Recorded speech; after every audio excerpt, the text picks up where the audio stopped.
pensez-vous que l'essence des comics, c'est Doom Petrol? Sinon, j'avais Vin Diesel aussi. Win Diesel.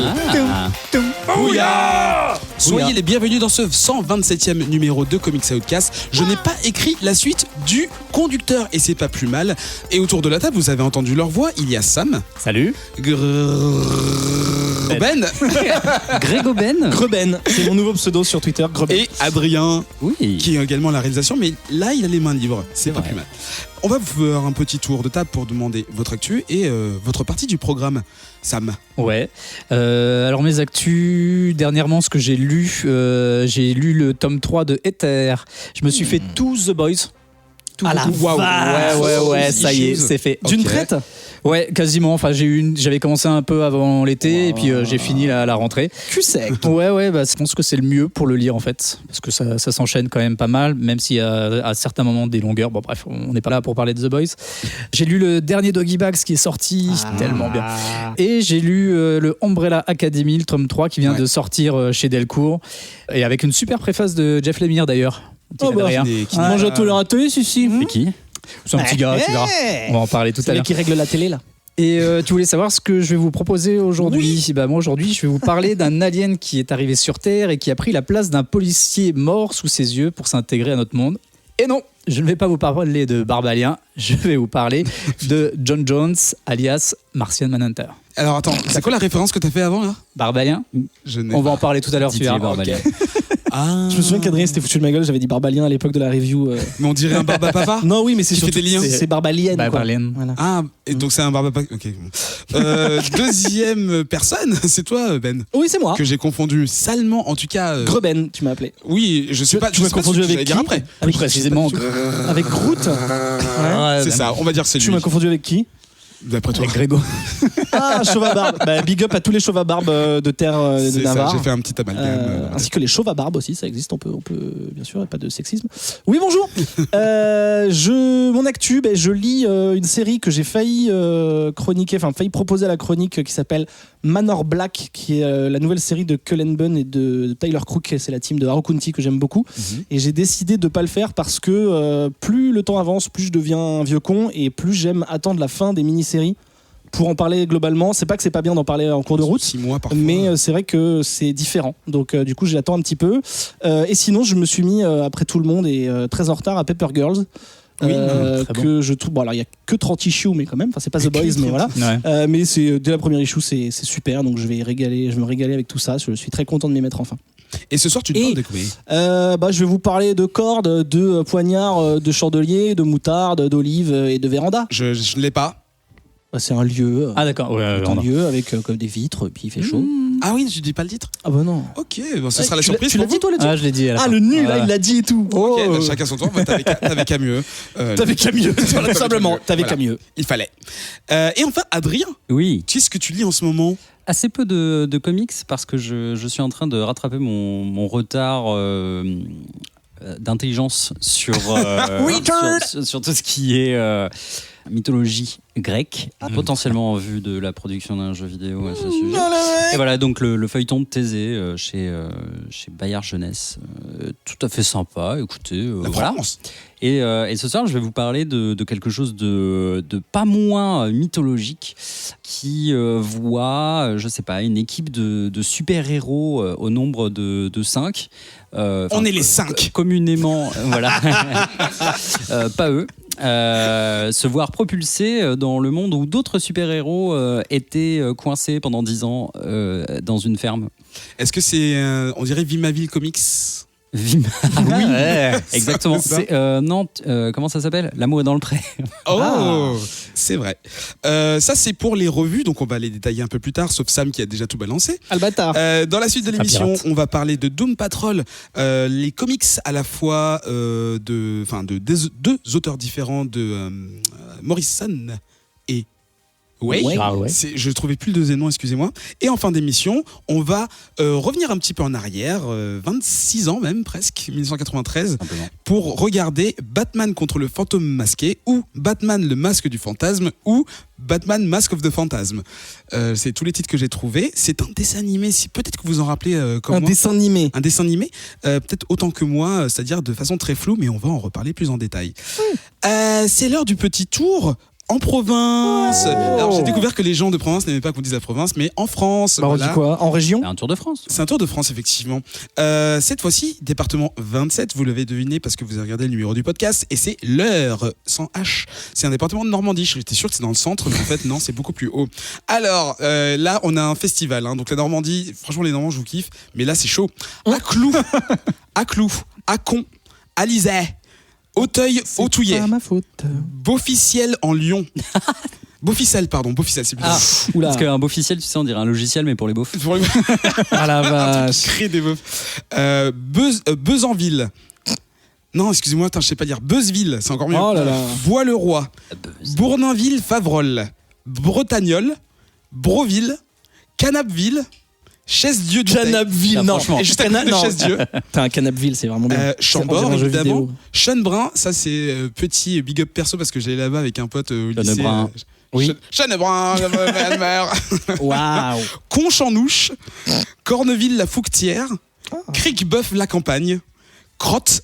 Non, on rigole pas. Le caca, c'est pas marrant. Si, c'est marrant. Écouis, Guin, Fatouville, Grestin, Ficfleur, Équinville, Flancourt, Crécy-en-Roumois, Ah. Flipou. Et je crois que c'est le deuxième. Flip ou voyou? C'est ça. Flipoutou, qui s'est présenté. Ah, excellent.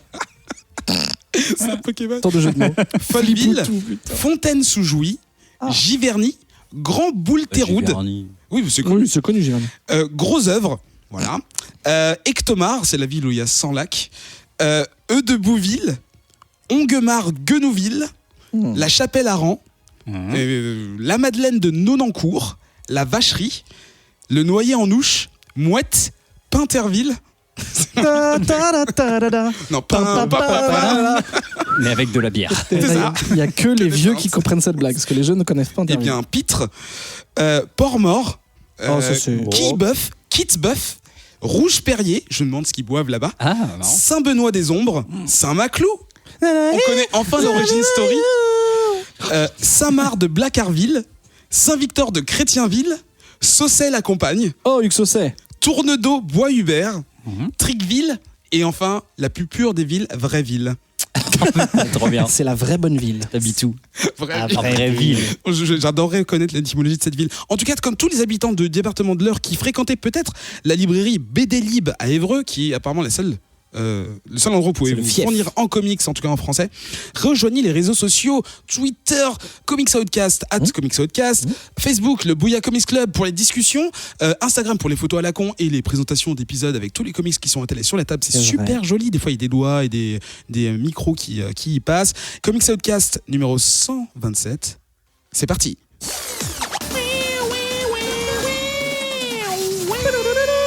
C'était le bon jingle. Et on va commencer tout de suite avec les revues. Les revues. Oui, on va- les revues VF. Putain, tu me. Ouais, bon. Ah, c'est ce qu'on avait dit. Ouais, vas-y. Ils arrivent pas à Eh oui, s'entendre c'est ces deux-là. qu'on se Go, dit, oui, on n'arrête pas de se dire que, enfin, vous C'est n'êtes tellement bien joué. de plus en plus nombreux à nous demander de faire de plus en plus de VF, ce qu'on ne peut pas toujours faire. Mais ce qu'on s'est dit, c'est qu'on allait vous proposer quelques sorties récentes en VF. Du coup, chez Urban, par exemple, vous allez avoir, ce sera sorti du coup pour la sortie de l'émission, Doom Patrol de Morrison et Doom Patrol de Gerard Way le 11 octobre.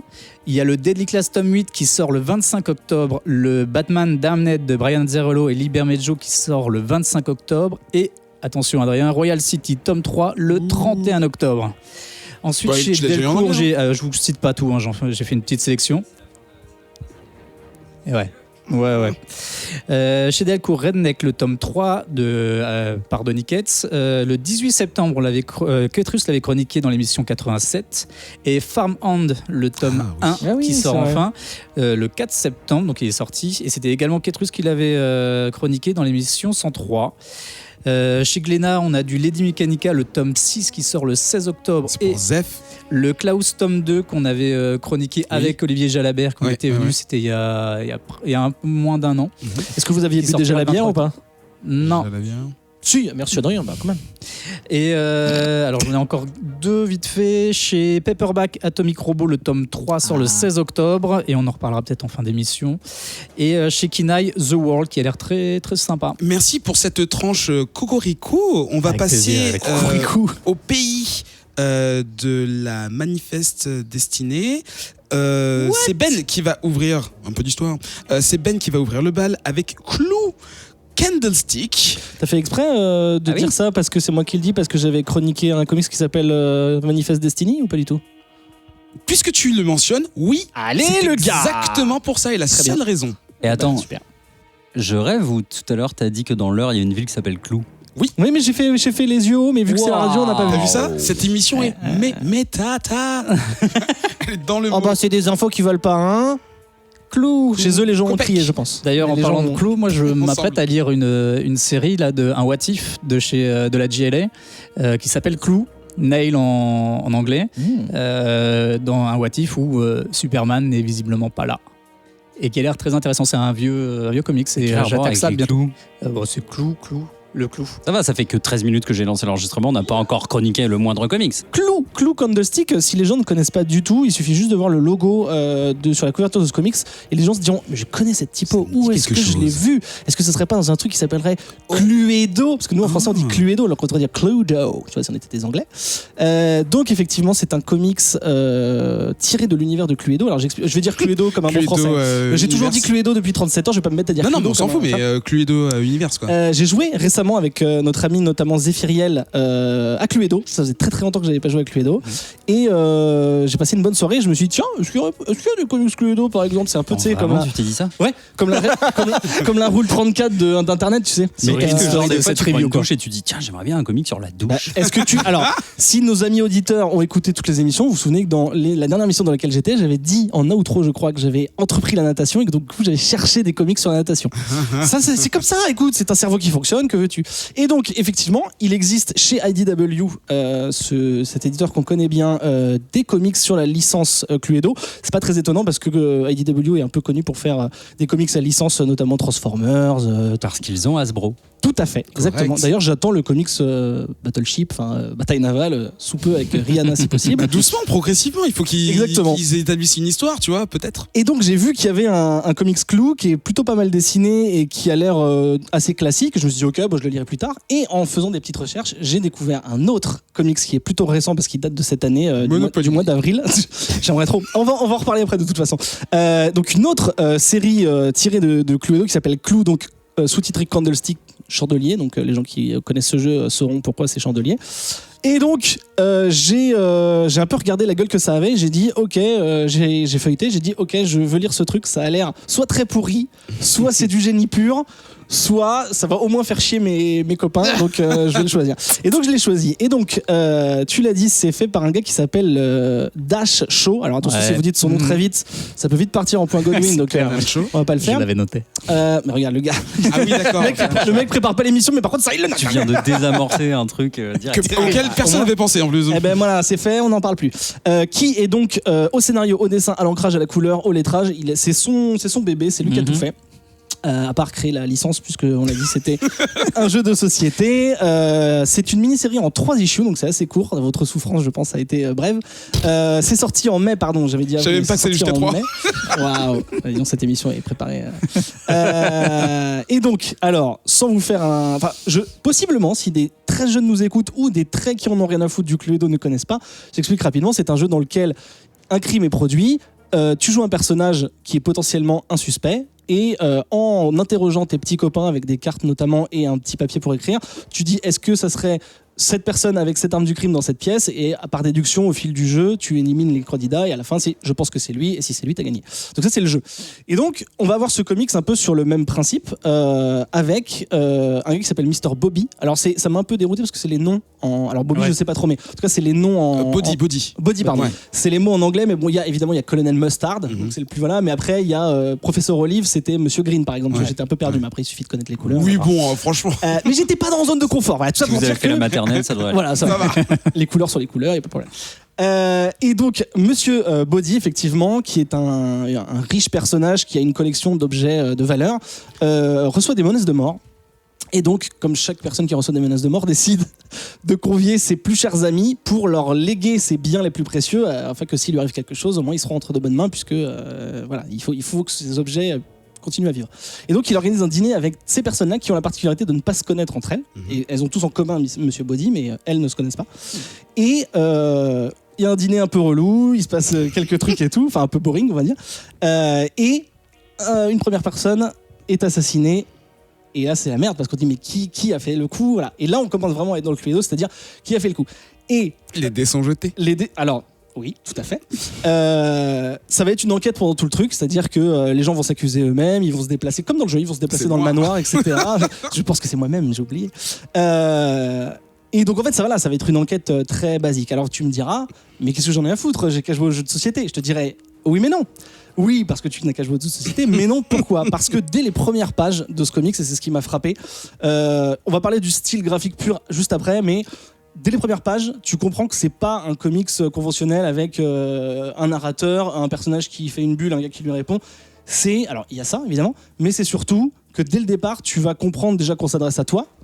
Tu vas comprendre qu'on s'adresse à toi. Tu vas comprendre qu'on te pose, de façon méta, on te pose des questions. On te montre comment pensent les gens. C'est clairement écrit dessus. C'est pas une bulle avec des petits points genre je pense que je devrais acheter du pain. C'est vraiment ce personnage est en train de penser ça. On te montre des trucs avec des grosses flèches. C'est vraiment pour dire simple, dans les premières pages, tu te dis ok, c'est pas un comic, c'est plus un cahier de vacances / un cahier de jeu, tu vois, les trucs que tu achètes chez le libraire. Et moi, ça m'a beaucoup plu ce truc-là, parce que je me suis dit ok, j'ai envie de me prendre au jeu, je connais les bases parce que j'ai joué aux jeux de société, ou en tout cas on m'a expliqué, j'ai envie de savoir qui a fait le coup. Donc, Attends, du coup, les personnages ils doivent attendre que l'autre est fini pour... Alors non, là où c'est bien fait, c'est que c'est vraiment... En fait, en gros, ça serait très poussé de dire qu'on est dans un Agatha Christie, parce que c'est beaucoup plus simple que ça, mais en gros, c'est sous la forme, c'est ça. C'est-à-dire, les gens vont faire leur action et tout, même s'il y a quelques trucs méta dont on parlera tout à l'heure. Et en fait, c'est à toi de... Et c'est justement ce qui s'est passé, c'est au moment où il y a le premier crime, j'ai dit ok, si je veux savoir qui a fait ça, je suis revenu sur les pages d'avant pour vraiment décortiquer chaque case. Et en fait, plus j'avançais dans le truc, plus je revenais sur les cases, je dis ok, peut-être que j'ai loupé ça. Après, j'ai commencé à découvrir qu'il y avait des lettres qui étaient cachées dans des cases, qu'il y avait un objet qui était là pour une bonne raison, dans son inclinaison. Et oui, je pense que j'ai été un peu loin dans le psychotage, mais dans tout ce que j'ai pu analyser, j'ai eu des infos. Quoi ? Ouais, exactement. Et donc voilà, et au fil du truc, tu te fais ton opinion, il y a des événements qui te font éliminer des gens comme dans le jeu, et des trucs qui font que moi je me suis pris au jeu, et en plus il y a des trucs extrêmement méta, mais ça je vous en parlerai plus au niveau du graphisme parce que le graphisme me fait beaucoup. Voilà, je voulais juste avoir l'avis de mes petits camarades. Alors, on va demander à Sam. Oui, alors moi j'ai... Pourquoi cette voix ? Je sais pas. Elle est bien ma voix. J'ai été très surpris. Déjà, je m'attendais pas à ça du tout en voyant la couverture. Je m'attendais à un truc plus psychologique, plus profond. Le style graphique, après, on en reparlera. Tu disais, mais quand tu rentres dedans, c'est très particulier. Tu te dis, ça peut être sympa. Il commence à y avoir des espèces de mise en scène, de labyrinthes qui représentent le vent, de choses qui se construisent et tout ça. Tu te dis, ouais, ça, j'ai trouvé ça assez intéressant. Le coup des flèches, c'est une sorte d'analyse que chaque personnage fait. D'ailleurs, à chaque fois qu'on est du point de vue d'un personnage, il y a un élément qui nous permet de voir de quel personnage on est. Par exemple, Plume. Il y a ses lunettes. Du coup, d'un seul coup, on dessine la lunette et son regard. Et pas de façon visuelle, mais plutôt d'une façon un peu graphique. Même si je trouve que ça va pas suffisamment au bout de ce que ça devrait, et que graphiquement, finalement, ça va pas assez loin et c'est pas assez. Du coup, ça fait assez artificiel. C'est dommage parce qu'il pourrait y avoir quelque chose. Mais je trouve que ça va pas assez loin et c'est pas assez construit. Et je m'attendais assez rapidement, j'ai compris de quoi ça allait retourner. J'ai pas cherché à faire le jeu. personnellement. T'étais au bout des 3 issues Ah oui, je suis allé au bout des 3 issues et même à un moment où tu parlais d'Agatha Christie, c'est exactement ce que je voulais dire. Quand je suis arrivé dans l'issue 2, on revient sur un personnage, je me suis dit, ah oui, je savais pas encore qu'il y avait que 3 issues à ce moment-là. Je me suis dit, on va revenir sur chaque personnage et on va avoir leur meurtre et en fait ça va nous faire un deep Nègre vraiment avec, si ça se trouve, le personnage le premier à mourir qui est finalement l'assassin de tout ce truc. Et j'étais extrêmement déçu en arrivant à la fin qui arrive super vite et le manque de construction et le sentiment qu'en fait on a commencé à construire un truc. C'était pas la peine. On m'a fait tourner en rond et graphiquement, donc au final, ça aurait pu être sympa, ça va pas assez loin. Au niveau de l'histoire, j'ai pas été emballé et puis je me suis même retrouvé à certains moments à m'endormir devant le truc, un truc que je déteste. Donc non, personnellement, j'en vois vraiment pas l'intérêt. D'ailleurs, il s'appelle Candlestick, donc le chandelier. C'est un truc qu'ils vont développer. Il va y avoir plusieurs. Ça, j'ai pas l'info, mais. Après, si tu lis les 3 issues, tu sais pourquoi ça s'appelle comme ça. Donc, mais bien sûr, on pourrait se dire, effectivement, il y en aura un de chaque avec chaque arme ou machin. Mais ça, je suis pas sûr. J'ai vu qu'il y avait déjà une série Clou, comme tu disais. C'est ça. Voilà. Mais après, je pense que c'est plutôt des one shot que chacun fait dans son coin, quoi. Pardon, Adrien.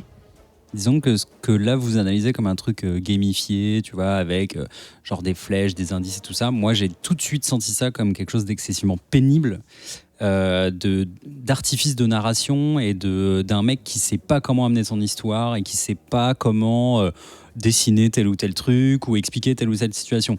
En vrai, tu as des cases avec des situations qui peuvent paraître relativement simples et puis tu as une énorme flèche sur, tu sais, un détail qu'il faudrait absolument pas que tu manques, mais juste qui est mal dessiné, ou un gars qui est censé penser un truc et il sait pas comment montrer qu'il a telle intention ou qu'il veut faire tel truc, tu sais, genre, je sais pas, extrêmement inconfortable. Ou tu sais, des machins comme ça qui, en fait, pour moi, sont juste des espèces de pansements ultra visibles sur une narration faiblarde, un art style dégueulasse, enfin, moi, j'ai tout de suite souffert. Et quand j'ai compris qu'effectivement c'était plus un cahier de vacances qu'un comics, non mais ça on peut dire ça. Ça m'a, en fait, ça m'a fait chier parce que ça arrive relativement tard. En fait, je trouve que, en fait, le moment où le masque tombe vraiment et où tu sais, il y a ces premiers moments avez-vous remarqué dans les précédentes cases et tout ça. Enfin, je veux dire, il y a des pages qui sont qui s'adressent vraiment à l'auditeur, au lecteur, pardon. Ouais, en fait, il y a des petites énigmes, il y a des espèces de mini-jeux un peu tout le long que tu peux faire. Et je me suis dit, ah putain, mais si je le comprends que maintenant, c'est qu'il y a un truc qui est super mal gaulé, en fait, c'est qu'il y a un problème de promesse dès le départ, qui pourrait, je pense, vraiment être désamorcé ultra simplement. Il suffirait de dire dans les premières pages, bon, bah voilà, attention, ouvrez l'œil, blabla, mais pas le faire au bout d'une issue et demie, parce que je crois que c'est vraiment dans l'issue 2 que pour la première fois j'ai compris ce truc et qui se font avez-vous remarqué, mais tu sais, avec limite des cases à remplir, des codes, il y a des codes à faire et tout. Et en fait ça m'a fait chier parce que à la fin je me dis que c'est rempli de bonnes idées mais excessivement mal accompli et qu'il y a vraiment potentiellement un truc ultra intéressant à faire avec cette histoire, c'est un très mauvais Agatha Christie, cet univers. Les personnages sont plutôt cool. Et ce que raconte l'auteur, d'ailleurs, c'est assez intéressant, c'est de dire que dans les premières éditions de Cluedo, en fait, les personnages n'avaient pas du tout de backstory. Et que lui, dans sa tête de gamin, il s'en était fait des oufs et tout. Et que le premier cartoon qu'il avait fait, c'était un truc avec les personnages de Cluedo, où il avait inventé les personnages et tout. Et que quand il a rencontré un mec de IDW et qui lui a... En gros, il lui a dit « Ouais, j'adore ce que vous faites et tout. » J'ai une idée. C'est un peu spécifique. Mais... Non, en fait, il lui a répondu ah bah tiens, vas-y, viens, c'est cool si t'aimes bien ce que tu fais quelques covers et tout. Il a fait quelques covers. Au bout d'un moment, ils lui ont dit bah tu voudrais pas faire un comics, on a toute la licence, on a tous les trucs Hasbro, choisis ce que tu veux. Quand il a vu, je vais prendre le Monopoly alors. Quand il a vu Cluedo, il a dit ah bah go, j'ai même déjà fait un truc sur Cluedo par le passé. Ça tombe bien que vous en parlez. Non mais c'est quand même assez marrant. Ou alors c'est juste vraiment un stalker ultra lourd. Ça fait 20 ans qu'il travaille. Et moi je suis un peu déçu de ce qu'il en a fait en fait parce que je me dis que ouais, il y a sûrement un truc cool. Alors du coup, j'ai pas lu les autres comics et je vois qu'il y a plein d'autres comics Cluedo, donc peut-être que les autres seraient à mon goût, mais celui-là vraiment ça m'a saoulé quoi. En fait, c'est marrant parce que je vous écoute et il y a des trucs, enfin, d'une manière générale, je suis assez d'accord avec vous. En tout cas, je n'ai pas spécialement envie de vous contredire sur des trucs parce que c'est des trucs que j'ai ressentis, mais Je saurais pas dire si c'est une fois que j'ai lu les 3 issues, parce qu'en plus c'est le genre d'argument que j'aime pas trop en disant attends, il faut que la 3e issue, voilà, c'est plus tout. moi j'ai tout lu d'un coup et du coup je le vis vraiment comme une expérience complète, surtout que 3 issues c'est assez rapide. Et j'ai pas été entièrement satisfait. J'avoue que tu vois, Sam il disait que ça allait pas assez loin et je suis assez d'accord avec ça. Quand Adrien dit tout goût mis à part qu'il a l'impression que c'est fait par-dessus la jambe, ou en tout cas que c'est pas aussi bien fait que ça pourrait, c'est assez vrai aussi.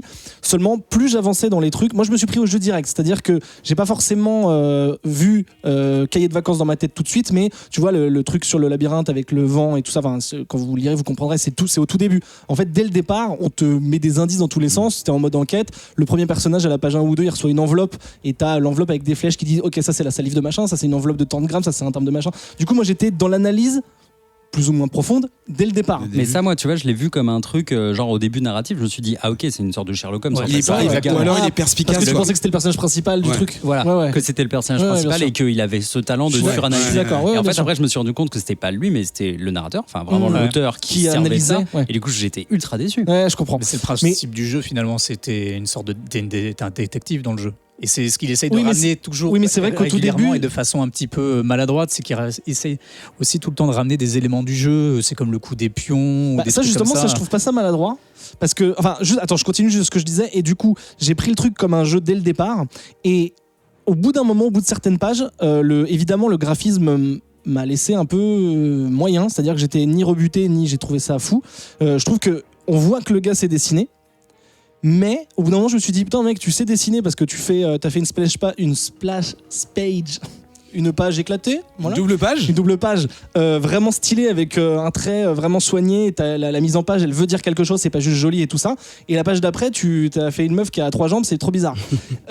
Et en fait, ce que moi j'en tire comme analyse, c'est qu'en fait le gars il a fait son truc. Et tu vois, le truc dont Adrien parlait, je l'avais même pas lu, et ça rentre dans la théorie du truc, c'est que le gars en fait il est fan du jeu, il a son idée du comics et en fait il s'amuse lui en premier. Il invite évidemment le lecteur et la lectrice à participer, mais il fait son truc. Et c'est pour ça que je pense que parfois il y a des trucs qui sont vraiment soignés parce qu'il a envie d'exprimer ça d'une certaine façon. Des fois c'est clairement moche, des fois c'est très beau mais ça n'a pas de sens, enfin tu vois, il fait son truc, les perspectives sont pétées, etc. En fait, pour moi c'est comme un peintre qui va s'éclater sur une toile et il fait son truc. Là où je suis déçu, c'est effectivement que le côté enquête, en tout cas le côté game design, même si on veut reprendre le mot d'Adrien, effectivement il est un peu simpliste et au bout d'un moment t'as fait le tour, c'est-à-dire qu'au bout d'un moment tu comprends les trucs et tu te dis, même si tu sais le but du jeu au départ c'est de trouver machin et de faire une enquête de policier, au bout d'un moment tous les petits jeux entre guillemets à la con c'est sympa, mais tu t'en fous un peu effectivement, surtout qu'à un moment il y a une espèce de truc où il faut colorier. Bon là moi je l'ai vu en numérique, mais genre c'est motivé avec la narration, il y a un truc qui lie alors en fait c'est différent, il y a deux trois trucs où il y a des trucs qui vont t'aider. À un moment il dit bah voilà il s'est passé un crime et les protagonistes, les personnages vont inspecter, les suspects vont inspecter le manoir, résolver cette énigme pour savoir qui va commencer dans quelle pièce. Et là c'est un truc, c'est un nanogramme, je sais plus comment ça s'appelle, un truc où il faut colorier avec des couleurs, enfin je connaissais même pas. Ça peut être cool si t'aimes le sudoku, mais au final c'est vrai que ça casse un peu, c'est à dire qu'en fait il y a 2 types de trucs, il y a les trucs qui vont t'aider dans l'enquête entre gros guillemets, aider, et il y a des trucs où c'est juste pour t'amuser et pour voir si t'es attentif. À un moment, il y a un crime et tu regardes le truc, tu scrolles ou tu tournes les pages si tu lis en analogique et on te dit, sans revenir à la page d'avant, à votre avis, qui a fait le coup, il était habillé comment, il avait quelle tête. Ce qui est marrant, mais au final, moi j'ai envie de continuer l'histoire. Donc c'est vrai que pour ce quota-là, c'est un peu maladroit, mais et après, moi c'est mon analyse que j'ai fait du truc. Au bout d'un moment, je me suis dit, ok, le gars il fait son truc. Je le laisse faire son truc et je prends ou pas. Là où je suis un peu déçu, c'est effectivement, pour reprendre les mots de Sam, c'est j'aurais aimé qu'il aille plus loin, quitte à être dans ton délire, mec. Fais-le à fond. Je regrette pas parce que je trouve que ça change le médium comics. Ça aurait pu ne pas être un comics, ça aurait pu, comme on l'a dit, être un truc de librairie, de cahier de vacances ou quoi. Je suis content d'avoir choisi ce truc-là pour avoir vécu le truc et voir la vision du gars. Maintenant, j'aurais peut-être aimé qu'il aille plus loin, peut-être plus d'issues, peut-être une issue par personnage plus précisément, etc. Et peut-être qu'il creuse limite à ce que ça me prenne la tête les énigmes et tout, que ce soit un petit peu moins survolé, quoi. Voilà. Mais bonne surprise quand même. Quelque chose à rajouter sur ce comics? Un scandale. Mais tu vois, je trouve ça cool parce qu'en le lisant, je me suis dit, ok, soit les gens vont adorer, soit ils vont me détester, mais quoi qu'il arrive, ça fera parler. Par contre, effectivement, si tu l'achètes $4 dans ton comic shop sans le feuilleter, tu peux être déçu. Mieux vaut l'acheter sur Comixology. J'ai pas regardé s'ils étaient, mais au moins vous pourrez pas colorier votre écran, mais au moins vous pourriez le lire à moindre coût. Voilà. Oui, tu le gardes, tu le revends collector. Et donc ça s'appelle Clue Candlesticks chez IDW. Il y a 3 issues. C'est Dash Shaw qui l'écrit, qui le dessine, qui l'encre, qui le lettre. C'est pas Dan Shaw, Daniel. Dash, Non. D-A-S-H. Mais c'est pour, je pense pas que ce soit son, et je l'ai vu je pense sur pas que ce le- soit sur son le prénom, comic. je pense que c'est plutôt un pseudo. C'est voilà. horrible. Comme... Et donc, je pense, on en rigolait avec Sam en antenne, mais je pense que ça n'existera pas en français. Je sais Non. pas quel éditeur déjà s'occupe d'habitude de IDW de manière générale. Je crois que c'est un peu C'est un éclaté. peu éclaté. Ouais. Voilà. S'ils prennent licence quand voilà. bah, justement, c'est. À moins que c'est aux Télé 7 enchères, jours ça. veuille l'éditer dans les pages d'un Télé 7 jours. Ce que je voulais été dire, ou jeu. ce que je voulais dire, mais c'est un peu méchant, mais c'est en fait le mec il a pris toutes les boîtes de jeux, de céréales et il a collé ça à chaque page. Mais en plus, toutes les énigmes sont pétées, tu vois. C'est même pas marrant parce que, enfin, pardon, je fais une incise là-dessus, Vas-y. juste, mais tous les mini-jeux viennent interrompre la narration d'une façon relativement désagréable quand même, et ça c'est relou, je trouve. Enfin, en fait, tu vas pas t'arrêter de lire ton bouquin pour remplir un putain de Non, truc mais en c'est ça, coloriant, en fait, tu vois. ça. Donc Ouais. ça n'a pas de sens. Et vraiment, c'est des énigmes. Je veux dire, le twist de fin qui, en fait, genre serait solvable, Mm. mais absolument, c'est impossible. C'est impossible de le faire. Je suis d'accord. Par contre, à l'inverse, c'est-à-dire que limite quand il essaye ça marche pas, mais quand il est subtil ça marche. Il y a une des pages où tu as juste des lettres qui sont dispatchées dans une case. Genre 2-3, donc là tu vois que ça fait un mot, tu comprends. À un moment, il y a une page où il y a énormément de lettres, et là j'ai été choper un truc d'anagramme sur internet et j'ai trouvé ça cool. Moi j'ai trouvé ça cool. Ça fait pas le truc, ça fait juste la blague. C'est vraiment parce que Je- tu voulais le chroniquer. Non, mais en fait, je trouve que l'utilisation du médium est intéressante. Et juste un dernier truc, parce que tout à l'heure on parlait de méta et j'allais oublier. On voit qu'il est fan, le gars, parce qu'effectivement, ça m'a parlé du fait qu'à un moment, chaque invité a une clé pour entrer dans le manoir et il la trouve sous un pion géant, un pion Oui, du oui, jeu. ouais. Donc là, bon, tu vois que le mec, c'est un peu entre guillemets du faux fan service. Mais c'est surtout qu'il y a un truc que j'ai bien aimé, c'est que pendant toute la soirée du dîner et des crimes et tout ça, il pleut, il y a du tonnerre. Et au détour de 2-3 cases, tu comprends quand il y a le tonnerre dans un cadre sur le mur au fond derrière un personnage, il y a une main qui jette des dés. Et en fait là tu comprends que quand il y a le tonnerre, pas tout le temps mais de temps en temps, et à un moment il y a ça, et juste après tu vois la main qui jette les dés en fond, et là t'as un personnage qui fait oh je sens que je dois aller explorer quelque chose, et là tu te dis tu vois t'as l'impression d'avoir une loupe et de regarder ton Ok. plateau de jeu. Ça, Et c'est marrant. c'est des petits trucs cool, mais Ouais. encore une fois ça ne fait pas Des non bo- plus c'est- la qualité totale histoire. du truc. Voilà pour ce comic À tester, bon. W. Et Adrien est tombé juste pile poil au moment où il doit faire sa chronique à lui.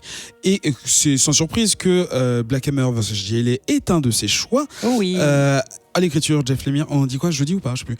Jeff Lemire. À l'illustration, Michael Walsh, dont c'est vraiment le nom et la couleur. Dave Stewart et Michael Walsh à nouveau. le Dark chef. Horse, c'est la maison chez laquelle c'est sorti en juin 2019. Et on en est au deuxième. Wow, Il y a il y que en a 3, trois, ouais. ouais. C'est une mini-série en 5. C'est ça. Voilà. Et effectivement, il fallait que j'en parle parce que, comme tout le monde le sait, je suis très fan de Jeff Lemire. Bof. Comme tout le monde le sait, je suis très fan de Black Hammer. C'est un comics dont j'ai parlé à moult reprises, mais qui continue de me transporter. Est-ce que je fais le pitch très rapidement de Black Oh, Hammer vite pour fait, qu'on bon. soit Oui, un petit peu ouais. tout ça genre. C'est l'histoire d'une bande de super-héros de Central City. Non.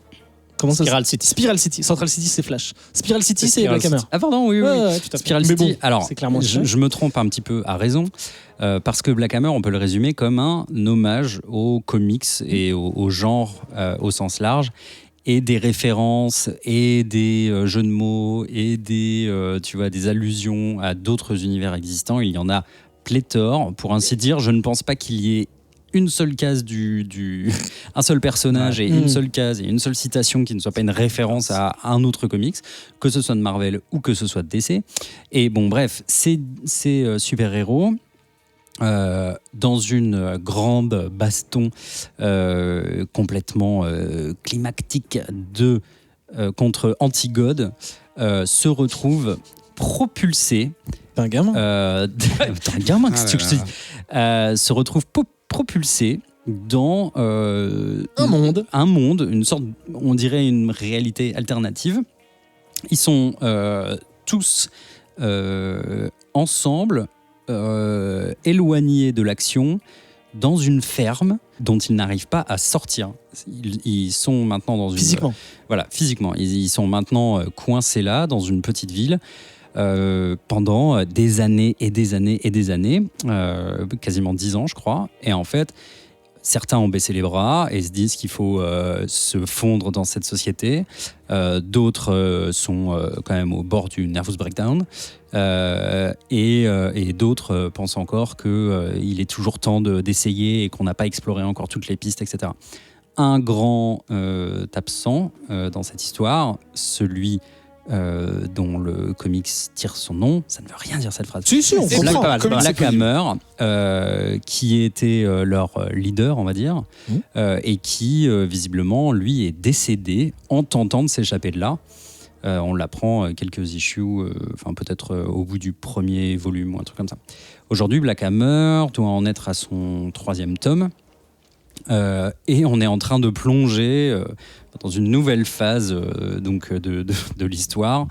Jeff Lemire s'amuse beaucoup, notamment à faire des reboots et autres trucs comme ça, en disant bah oui, parce que c'est ce que l'industrie fait. Ouais. Donc en fait, il mime vraiment tous les travers ou tout ce qu'il aime dans les comics de super-héros. Il y a des spin-offs aussi.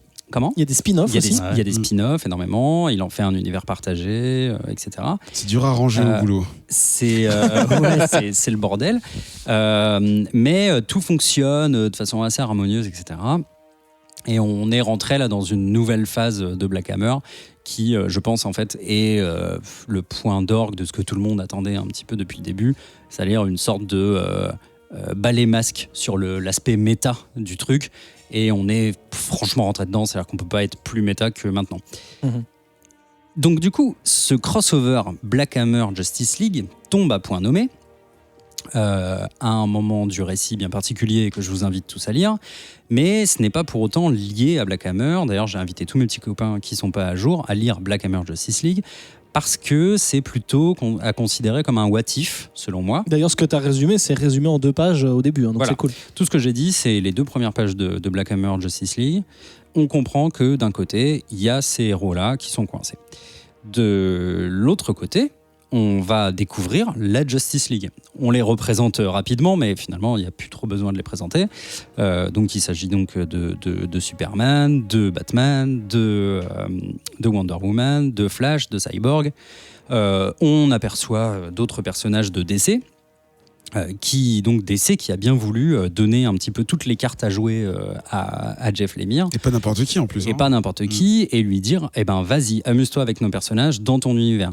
Et qu'est-ce qu'il fait ? Il introduit un personnage un peu mystérieux qu'on voit toquer à la porte, et des fermiers de Black Hammer et de la Justice League, alors qu'ils sont en pleine intervention contre une sorte de...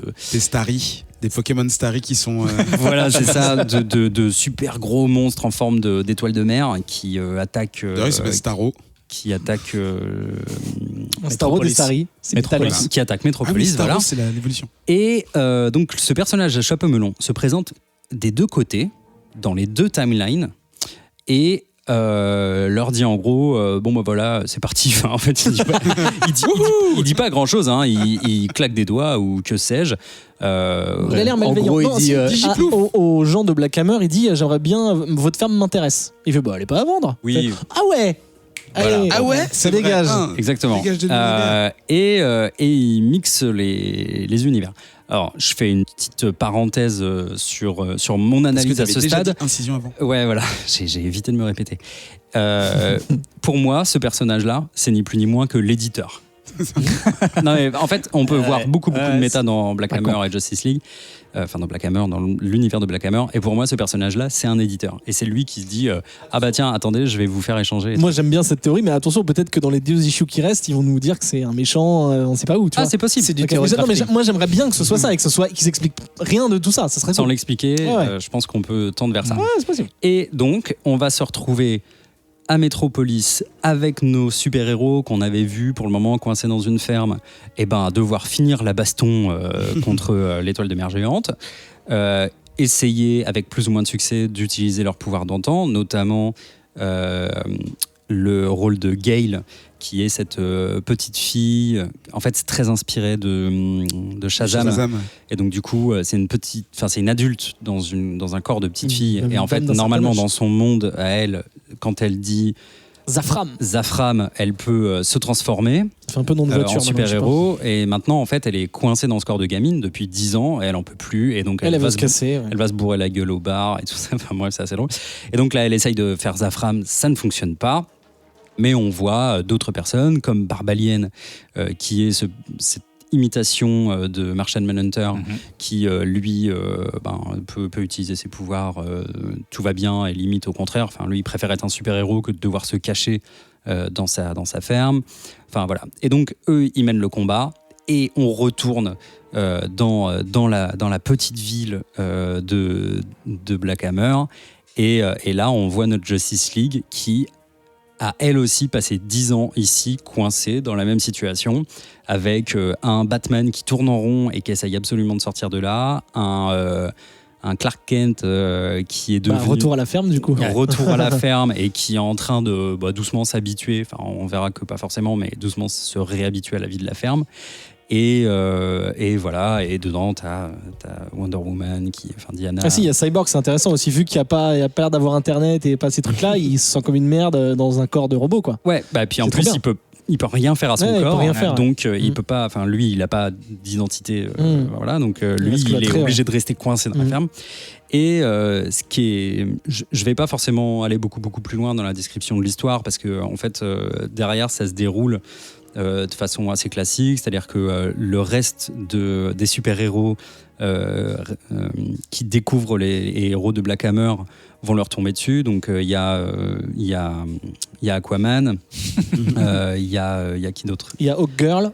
Il y a Martian Manhunter. Et Martian Manhunter qui tombe. Green Lantern sur un autre endroit. Et donc Green Lantern qui rencontre le Colonel Weird. Et en fait, finalement, on passe là dans les 3 premières issues, la plupart de notre temps à... en fait, Jeff Lemire, il se fait super plaisir parce que ce qu'il fait, c'est qu'il met en avant tous les hommages qu'il a fait jusque-là et il peut les montrer en fait de façon très très frontale, de dire John Jones il rencontre Mark Marks en fait.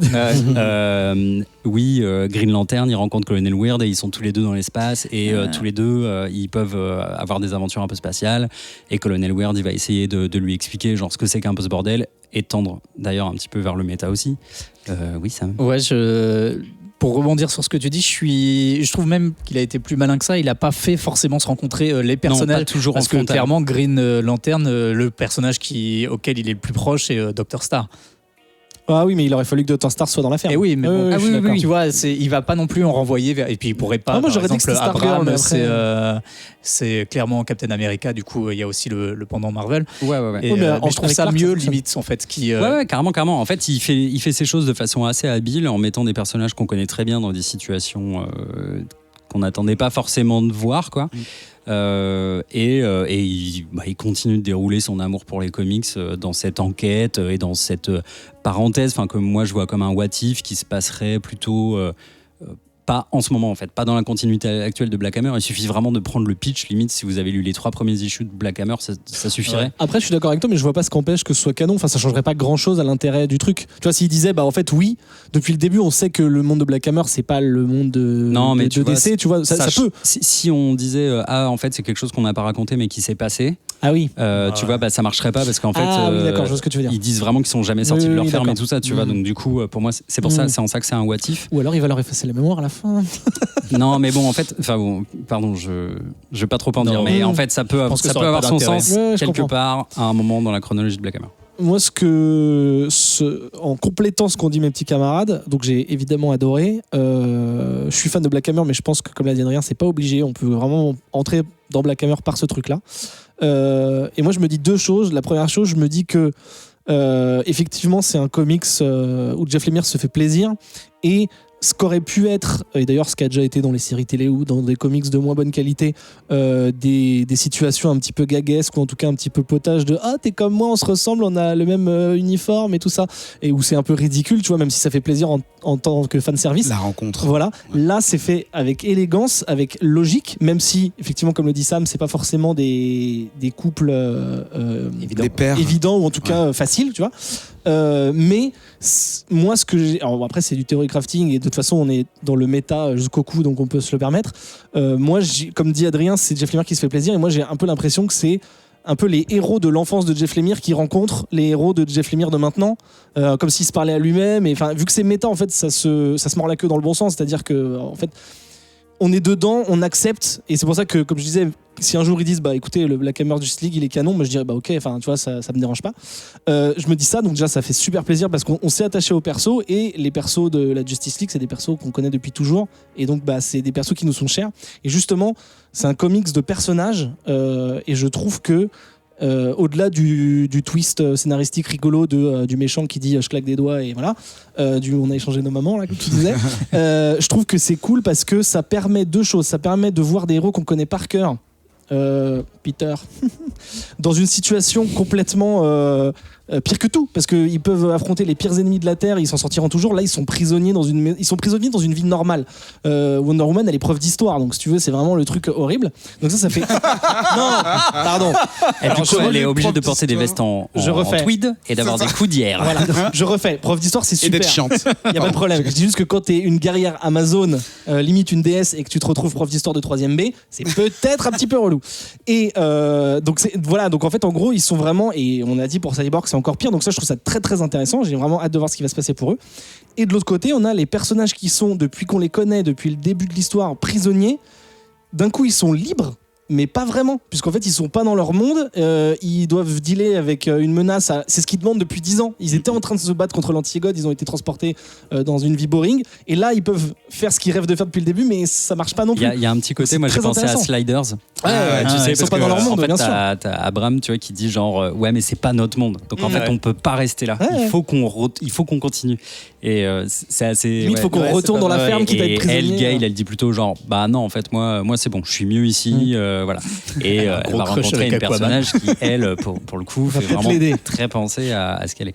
Donc on va voir comment les héros de DC peuvent aider ou pas nos amis à soit rejoindre leur vraie ville.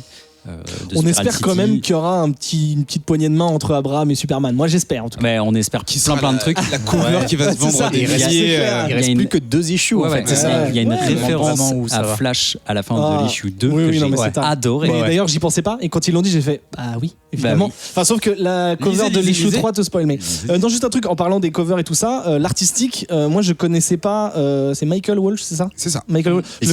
Je le très beau. Alors déjà c'est très beau, c'est très soigné, c'est très comics, et en même temps en étant très comics et très conventionnel, il a sa propre patte, et j'espère que c'est lui qui va être jusqu'à la fin, parce que ça serait quand même un scandale que ça change. Je trouve des choses qu'on voit arriver dans le monde du comics. Non bien sûr, mais ce que je veux dire c'est que tu vois, moi j'étais, alors Justice League on les a vus dessiner de milliards de façons différentes, donc c'est pas un souci, mais Black Hammer c'est Dean Armstrong, donc le co-créateur qui les dessine depuis le début, exception faite de quelques spin-offs et tie-in etc, et là du coup ça change, c'est la première fois que sur une série régulière on voit les personnages qu'on connaît dessinés différemment, et j'adore. En fait après il y a Jeff Lemire à côté, donc c'est normal que le mec soit dans les clous, mais je trouve que c'est très très beau et qu'on est vraiment en terrain connu quoi, donc pour moi c'est validé quoi. Black Hammer Justice League. D'ailleurs, c'est JLA ou Justice League? Justice League. Ah, parce qu'on met JLA dans le conducteur. Oui, parce que c'est les puristes. Quand on dit JLA, c'est Justice League, il y a JSA, mais c'est par Jeff Lemire, Michael Walsh, Dave Seward et Michael Walsh en nouveau à la couleur. D'accord, Comics, juin 2019. Et DC, et DC, c'est une collaboration, mais c'est édité par. C'est vrai. Il y a le petit ouais. Bon, ça sera je sais pas si ça sera chez. Ah, bah si, ça sera chez Urban, forcément. Oui, bien sûr.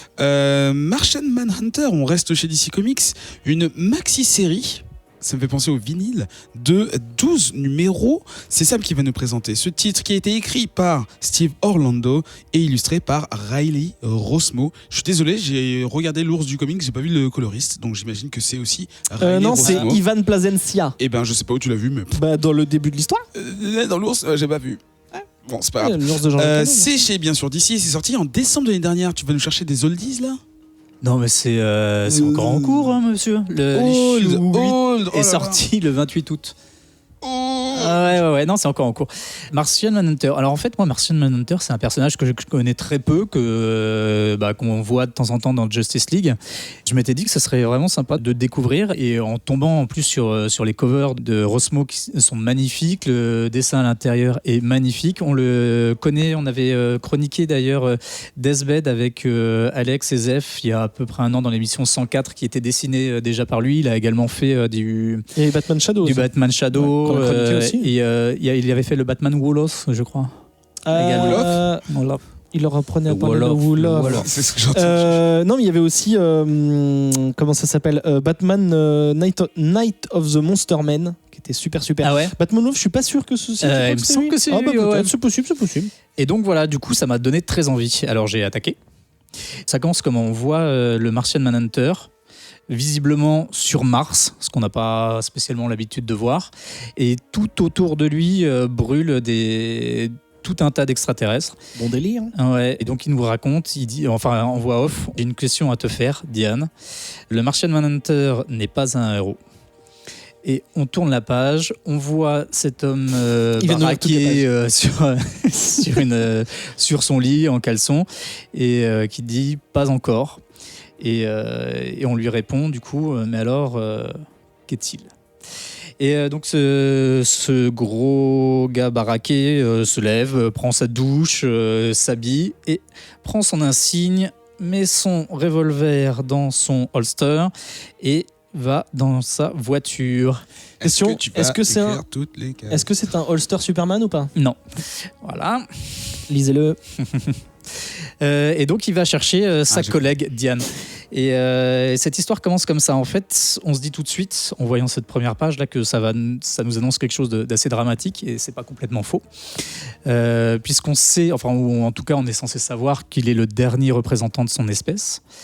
Et du coup, on voit ce monde en feu et lui au milieu. On se doute un petit peu que ça va être une espèce d'origin story. Et c'est bien de ça qu'il s'agit. En fait, commence l'histoire donc dans le monde présent de John Jones, donc l'être humain incarné par Martian Manhunter, qui est un polymorphe, un martien, et qui vit du coup la vie d'un autre policier qui est mort en service, et il arrive sur une scène de crime avec sa collègue et il commence du coup à faire son travail d'enquêteur, un travail qu'il connaît bien puisque sur Mars il était également enquêteur, il était Manhunter, et il utilise du coup ses pouvoirs de psycho lecture, comment on appelle ça?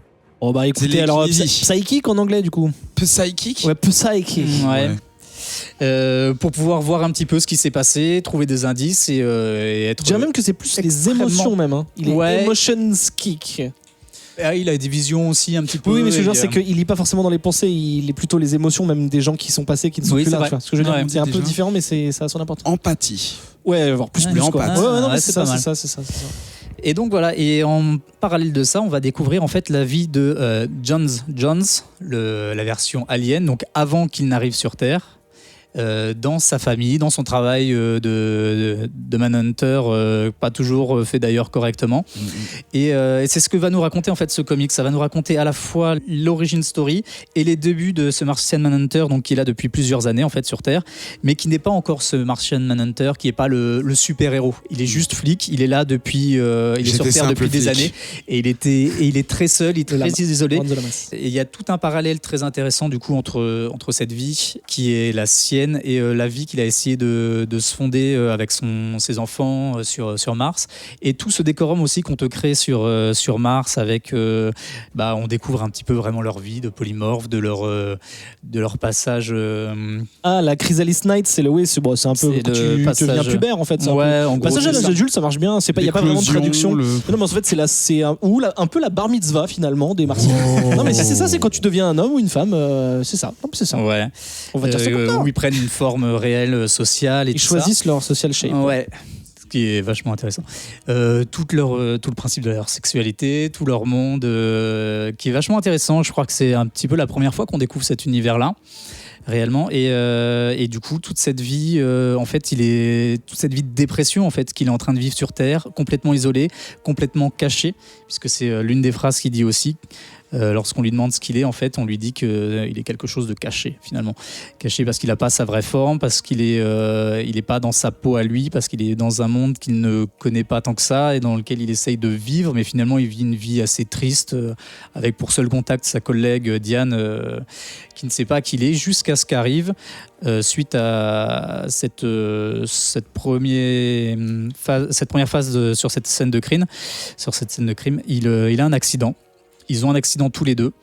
Pas beau à voir. Hein. Non, c'est pas beau à voir. Et ça, la première issue se termine là-dessus, sur la voiture qui commence à prendre feu, Diane qui commence à essayer de se libérer de sa ceinture et qui d'un seul coup se rend compte que son collègue à côté est un extraterrestre qui est en train de se liquéfier, puisque le feu est le point faible de Martian Manhunter. Ah, comme les mouches. Mais voilà.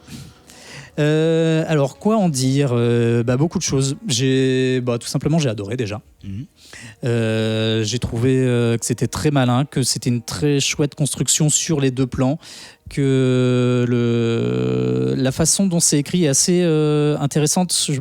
Le fait, tu vois, qu'on revienne sur son passé et sur la construction de cet univers, on s'attendrait à ce que ça vienne plus tard dans un récit. Là, ça arrive assez tôt.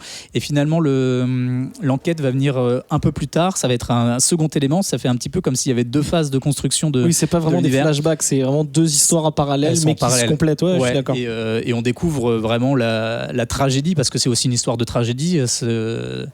Ce comics, la tragédie de cet homme qui a fait des choix sans doute merdiques dans sa vie passée. Il n'est pas tout blanc, quoi. Non, il n'est pas tout blanc. Mais alors qu'en fait, il y a des martiens blancs, tout ça. Ça fait exprès. Non, mais oui, c'est pas un martien rouge. Oui. C'est vrai, ça.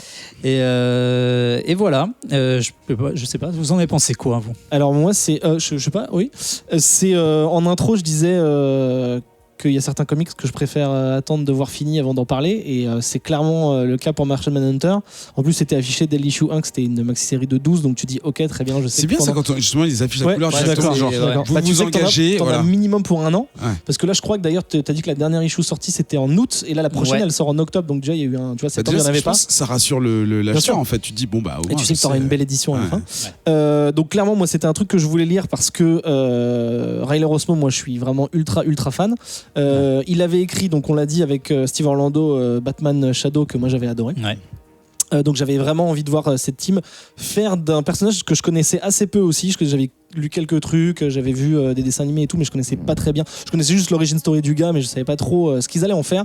Et en fait, ils ont réinventé le personnage. D'ailleurs, ça va faire plaisir à Adrien sur l'issue, je sais plus combien, numéro 6, je crois. À chaque fois, sur les couvertures en mode commercial, ils te mettent des quotes d'auteurs très connus. Genre là, sur la 2, il y a Brian Michael Bendis, ce genre de truc. Et sur la 5, tu as Jeff Lemire qui a dit que pour lui, c'était la meilleure version du personnage ever, quoi. Donc après j'ai pas vraiment de référence passée, mais ça pour se trouve moi, c'est une quote comparé à tous les milliards de bons personnages qui existent sur la planète. Non, mais ce que je veux dire c'est qu'effectivement voilà, en fait en gros le truc c'est qu'ils ont pas juste pris un personnage du roster de DC pour faire des aventures lambda, c'est qu'ils ont pris ce truc là en essayant de prendre ce qu'il y avait de plus social et paradoxalement de plus humain chez ce personnage pour vraiment exprimer tout ce qu'il pouvait dire. Tu vois, l'origine du personnage, c'est que il vient sur Terre, il essaye de s'incorporer, j'allais dire, to blend in, de se fondre chez les terriens pour vivre, parce qu'il est prisonnier d'une certaine manière. Il a été téléporté par un gars et il peut plus, sa planète a explosé, donc voilà. Et en fait, ce comics, évidemment, ça va parler d'extraterrestres, ça va parler de créatures, blabla, c'est très bien dessiné par Riley Rossmo, mais ça va surtout parler du Martian Manhunter qui essaye d'être, pas forcément qui essaie d'être un humain, mais qui essaie de trouver sa place en se changeant en un humain, mais il n'en est pas un. Il va se sentir du coup ni martien ni humain. Il va être, en gros, ça va être que ça. Et pareil dans alors je vais dire que c'est des flashbacks, alors que je viens de dire que ça n'était pas. Mais quand on voit l'histoire sur Mars, effectivement, ça m'a parlé du côté les enfants qui passent à l'âge adulte, au moment où tu dois décider qui tu seras. Donc c'est encore ce même message de dire décide qui tu es dans la société, quelle est ta place, à quoi tu veux ressembler, parce que ces jeunes choisissent. On a dit que c'était des métamorphes, mais ils choisissent ce qu'ils appellent une social shape. C'est-à-dire ce qu'ils vont, dès qu'ils sortent en boise ou quoi, ils ont cette gueule-là. Et en gros, c'est un peu une métaphore pour dire, ok, qui tu décides à l'adolescence, t'es en train de te construire et c'est l'adulte que tu seras plus tard. Donc en fait, c'est que des trucs, on va dire, fantastiques, de super-héros et tout, mais derrière, il y a toujours un message social. Ça parle de race, ça parle de sexualité, ça parle de religion. Tu vois, on n'en a pas trop parlé, mais ce qui va faire la perte de Mars, c'est une espèce de peste qui va commencer à ronger les gens. Et au début, tu dis, ok, c'est un truc médical, enfin un truc chimique, tu vois, un truc physique. Et tu le comprends comme tu veux. Moi, je l'ai compris plutôt de dire, en fait, ils te font comprendre que c'est la malédiction d'un dieu. Mais du coup, est-ce que ça serait pas une idéologie qui est en train de ronger les gens ? Ça commence à ronger les pauvres, à ronger les malfamés. Et tu dis, ok, en fait, c'est juste la colère des gens qui est en train de les consumer.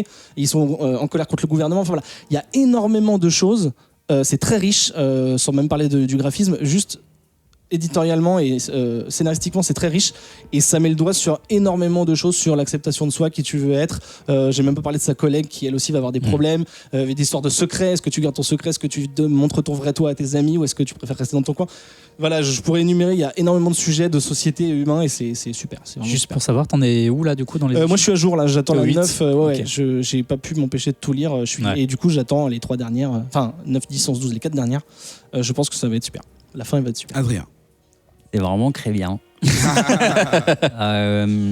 J'étais pas super. En fait, je vois les couvertures depuis très longtemps. C'est un personnage que je connais de très loin, mais que j'ai toujours pris plaisir à voir, à lire, que ce soit dans des trucs qui remontent au New 52 ou des trucs plus récents et plus honteux comme sa version dans Supergirl par exemple.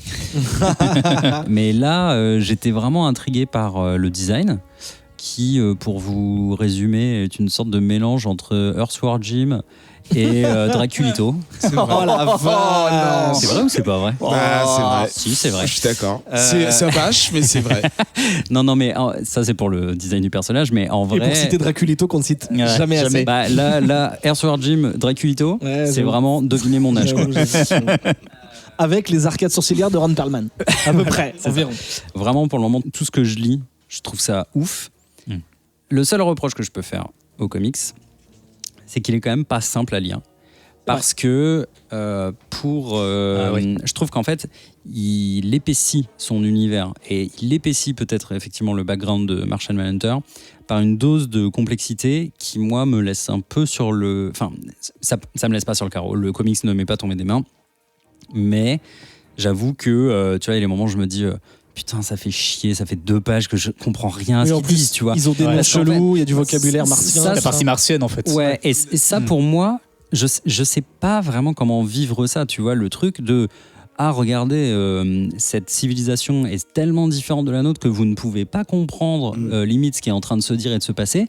Je trouve pas ça spécialement malin en fait. Je suis pas sûr qu'ils perdent les gens volontairement pour exprimer ça. Enfin, moi, je sais pas. En fait, j'ai l'impression, je ne suis pas sûr. Enfin, dis-moi si t'es à jour et que t'es au 8, dis-moi, est-ce que tous les rites dont il parle en intro par exemple et tout ça resserrent plus tard? Non, pas forcément, mais en fait, le coup du rite, on en a parlé de la Chrysalis Knight. Oui, mais c'est vraiment, enfin, je te jure vraiment, il y a dans le 1 et même dans le 2, il y a des pages entières quasiment, tu sais, de trucs un peu imbitables avec des noms, des trucs où tu sais, alors. Tu peux passer en mode enquête et te dire, alors qu'est-ce qu'il veut dire par là? Tu vois, par exemple, à un bout d'un moment, tu dis, ah d'accord, ce mot très compliqué avec 18 apostrophes, c'est genre. Non, ça, c'est le délire de Martian Manhunter. Pour faire des mots martiens, en fait, c'est très simple. Il suffit de prendre à peu près toutes les lettres de l'alphabet, tu les mets dans un ordre aléatoire et tu mets un nombre impair d'apostrophes. Ça génère un mot martien. Mais du coup, tu sais, à lire, surtout quand c'est répété dans des dialogues et tout ça, c'est un peu fatigant. Et du coup, ouais, c'est un peu pénible. Mais bon, bref. Quand même, globalement, ça marche très très bien. Et pour le moment, j'ai envie d'adhérer à ce nouveau personnage, parce que je considère que c'est un nouveau personnage. Ben. Juste un très court mot, on a parlé du côté tout ce qui se passe sur Mars, mais c'est vrai qu'en parallèle, il y a une enquête, parce qu'il y a des gens qui sont assassinés, tout ça. Et moi, à plein de moments, alors évidemment, déjà visuellement, ça m'a fait penser à X-Files, parce que la partenaire de Martian Manhunter, moi, me fait penser à Scully, alors qu'elle est pas rousse, etc. Mais voilà, en plus, je pense que ça se passe dans les années 80, c'est jamais vraiment dit, mais c'est pas au moment de la GLA, en tout cas, c'est clairement les années 80. En fait, c'est même marqué, j'ai bugué dessus à un moment, c'est Few Years Ago. Ouais, c'est ça. Donc, oui, c'est jamais timé précisément. Et c'est en ça que ça rejoint d'ailleurs le personnage actuel. Normalement, c'est complètement le même perso. C'est ça. Ça se passe avant c'est qu'il soit un héros. Voilà. Et le deuxième truc, c'est que quand il y a cette enquête, donc il y a ce côté un peu X-Files visuel et tout, et moi, ça m'a. Peut-être que je fais un peu un étirage, un stretch, comme on dit. Un étirement. Ça m'a fait penser un peu à True Detective à certains moments. Alors peut-être que c'est parce que c'est l'Amérique profonde, peut-être parce que c'est un duo de flics qui enquêtent sur des trucs un peu malfamés avec des rednecks et tout, mais c'est un petit côté True Detective et aussi X-Files qui m'a beaucoup plu, couplé avec un truc d'extraterrestre, j'ai trouvé ça super. Ça pour conclure. Ouais, j'ai trouvé ça en fait aussi assez agréable que, même si j'ai pas encore lu en entier, que cette première aventure qui vit sur Terre, elle soit pas non plus gigantesque et on en fasse des caisses. Je trouve qu'elle est à taille humaine et ça rend ce personnage beaucoup plus humain et beaucoup plus attachant. Il est, c'est vrai. Et oui, on a envie de le suivre et on a envie de le voir évoluer vers ce qu'on se doute devenir, du coup, ce super-héros qui, à un moment, va rejoindre la Justice League, mais aussi découvrir comment il va un peu dépasser son mal-être en tant qu'humain. Et d'ailleurs, il me fait pas mal penser à ce que Bill dit dans Kill Bill à propos de Superman, de ce Superman qui, en fait, est la vraie identité et Clark Kent le déguisement. Là, c'est encore plus flagrant puisqu'il est obligé de masquer vraiment son allure réelle. Avec quelqu'un qui est mort en plus. Oui, en plus. Il prend du coup, moi, j'ai plus ressenti le côté immigré, entre guillemets, qu'avec Superman. Je trouve que c'est beaucoup plus pointu là-dessus. Ouais. C'était donc Martian Manhunter chez DC Comics, qui est recommandé chaleureusement par 3 des chroniqueurs sur 3. Et un petit rappel définitif des titres: Clou, Candlestick, le comics de Ben, Black Hammer, Justice League, le comics d'Adrien, et donc Martian Manhunter. On se retrouve dans un instant pour parler de la patrouille du destin.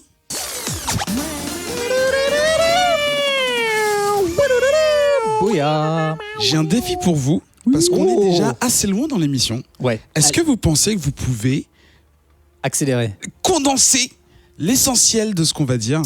Ok. Mais pas trop non plus, il faut que ce soit intéressant, il faut qu'il y ait du jus.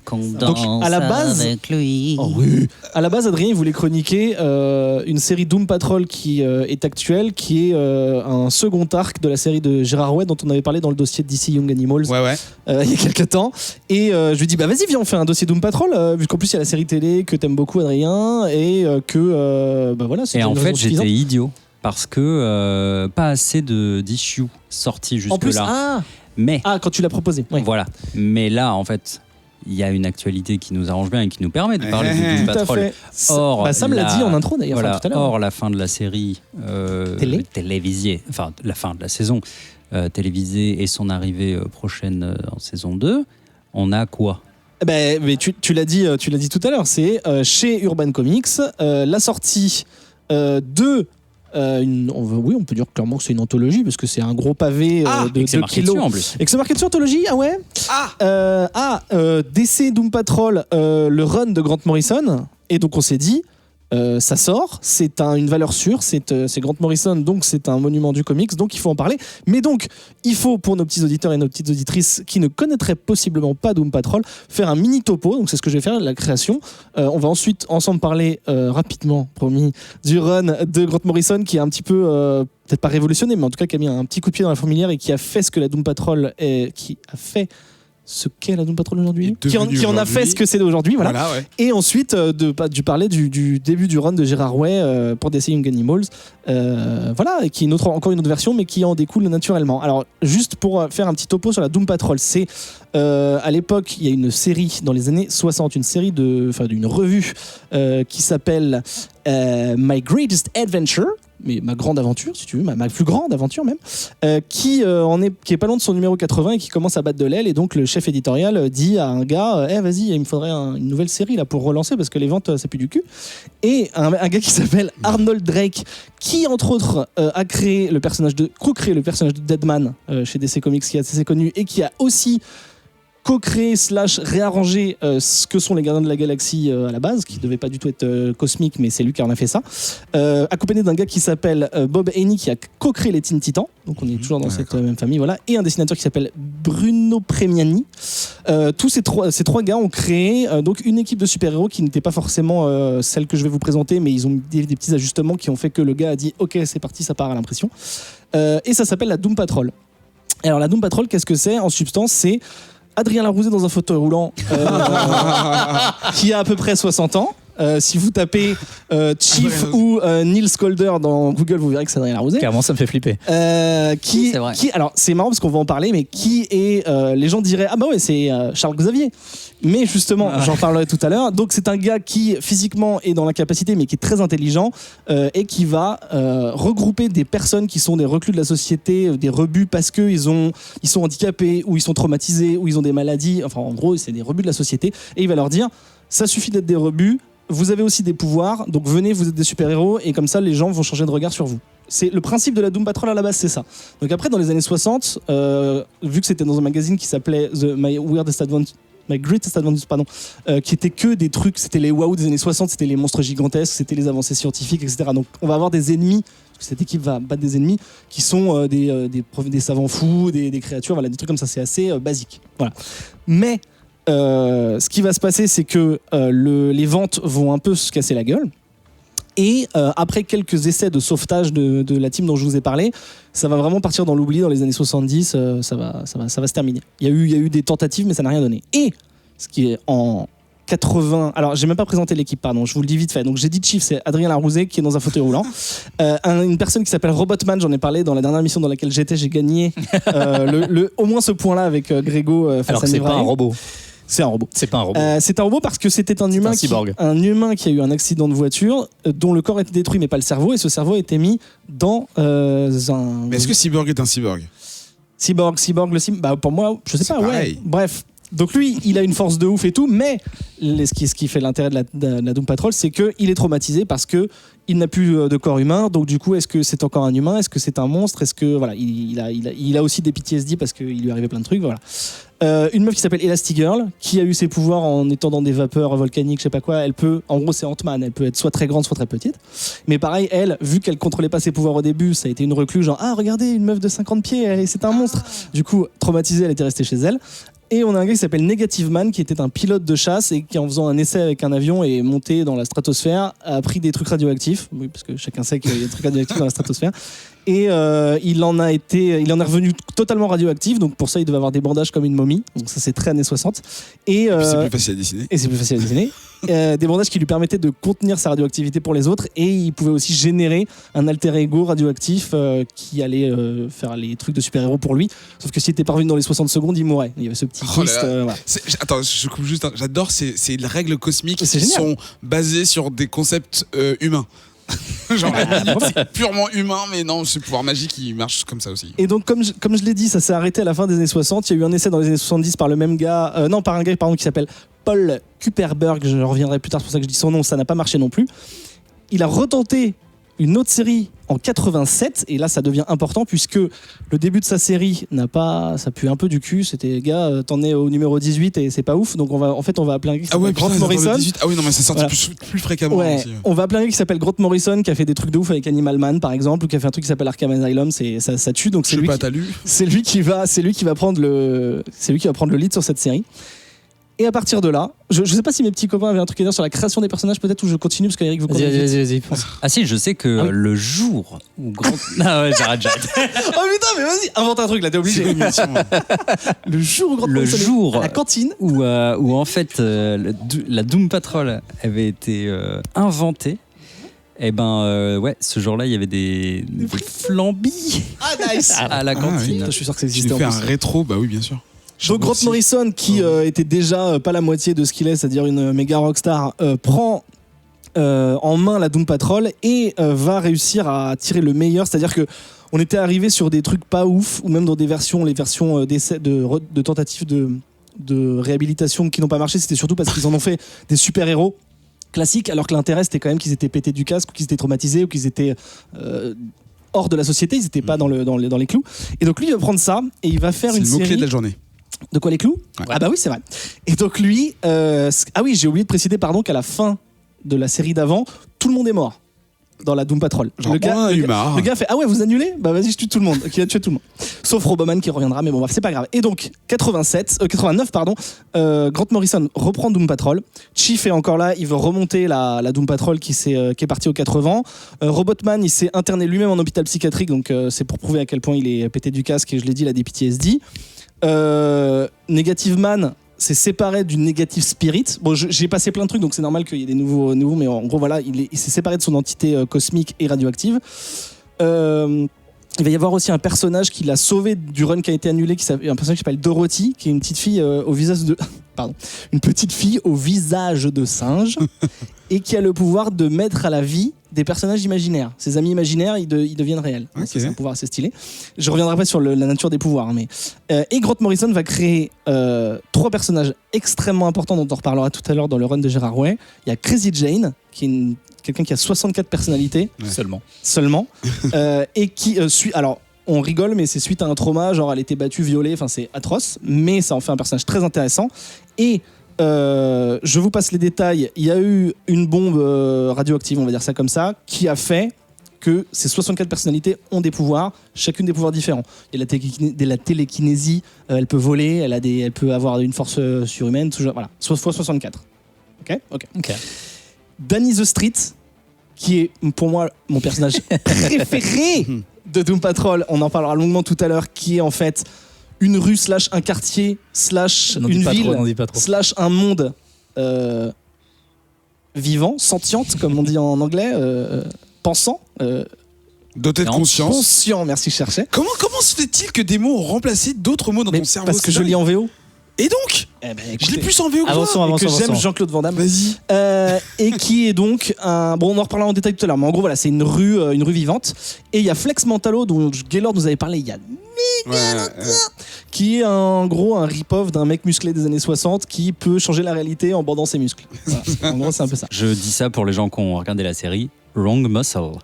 Ah, petit. C'est pour mes fans sûrs. Mes petits sûrs, c'est bien sûr. Ce qui va être très intéressant, et en fait ce qui est fou, c'est que là tu dis qu'on en parle, on doit aller vite, et pour moi c'est impossible, mais je vais quand même aller vite, donc on va vraiment survoler. Mais je vous conseille vraiment de lire Grant Morrison. Ce qui est assez fou, c'est que il va à la fois proposer, alors c'est assez gros, hein, là j'ai le truc de Urban Comics dans les mains, ça pèse 4 kilos. Il va à la fois proposer des histoires très pulp, très super-héros, avec un méchant, l'équipe qui se compose, voilà, merci, qui s'assemble pour aller battre un ennemi. Pour moi, ça c'est le premier niveau de lecture, c'est-à-dire c'est le truc de base où tu vas comprendre ce que je viens de dire là, c'est-à-dire genre des super-héros qui battent un ennemi, mais tu vas pas comprendre 80% de ce qui se passe. Et tu vas dire mais c'est chelou, mais je comprends rien, mais qu'est-ce qui se passe, pourquoi il parle de ça, c'est qui lui? Voilà, tu vas dire ça. Pour moi c'est ça. Moi j'en suis un tout petit peu plus que ce stade-là juste parce que j'ai un peu taffé. Ensuite, t'as le côté il y a un double message, c'est-à-dire que tu vois que c'est des super-héros, mais comme ils sont tous pétés du casque, il y a un message social, il y a un message humain, il y a un message métaphysique, il y a un message sur la maladie mentale, sur les gens reclus, sur un peu ce dont on a parlé dans Martian Manhunter d'ailleurs, tous ces sujets-là. Ça c'est déjà le deuxième truc, si tu arrives à choper ça, déjà tu te dis putain mais en fait Grant Morrison c'est un génie.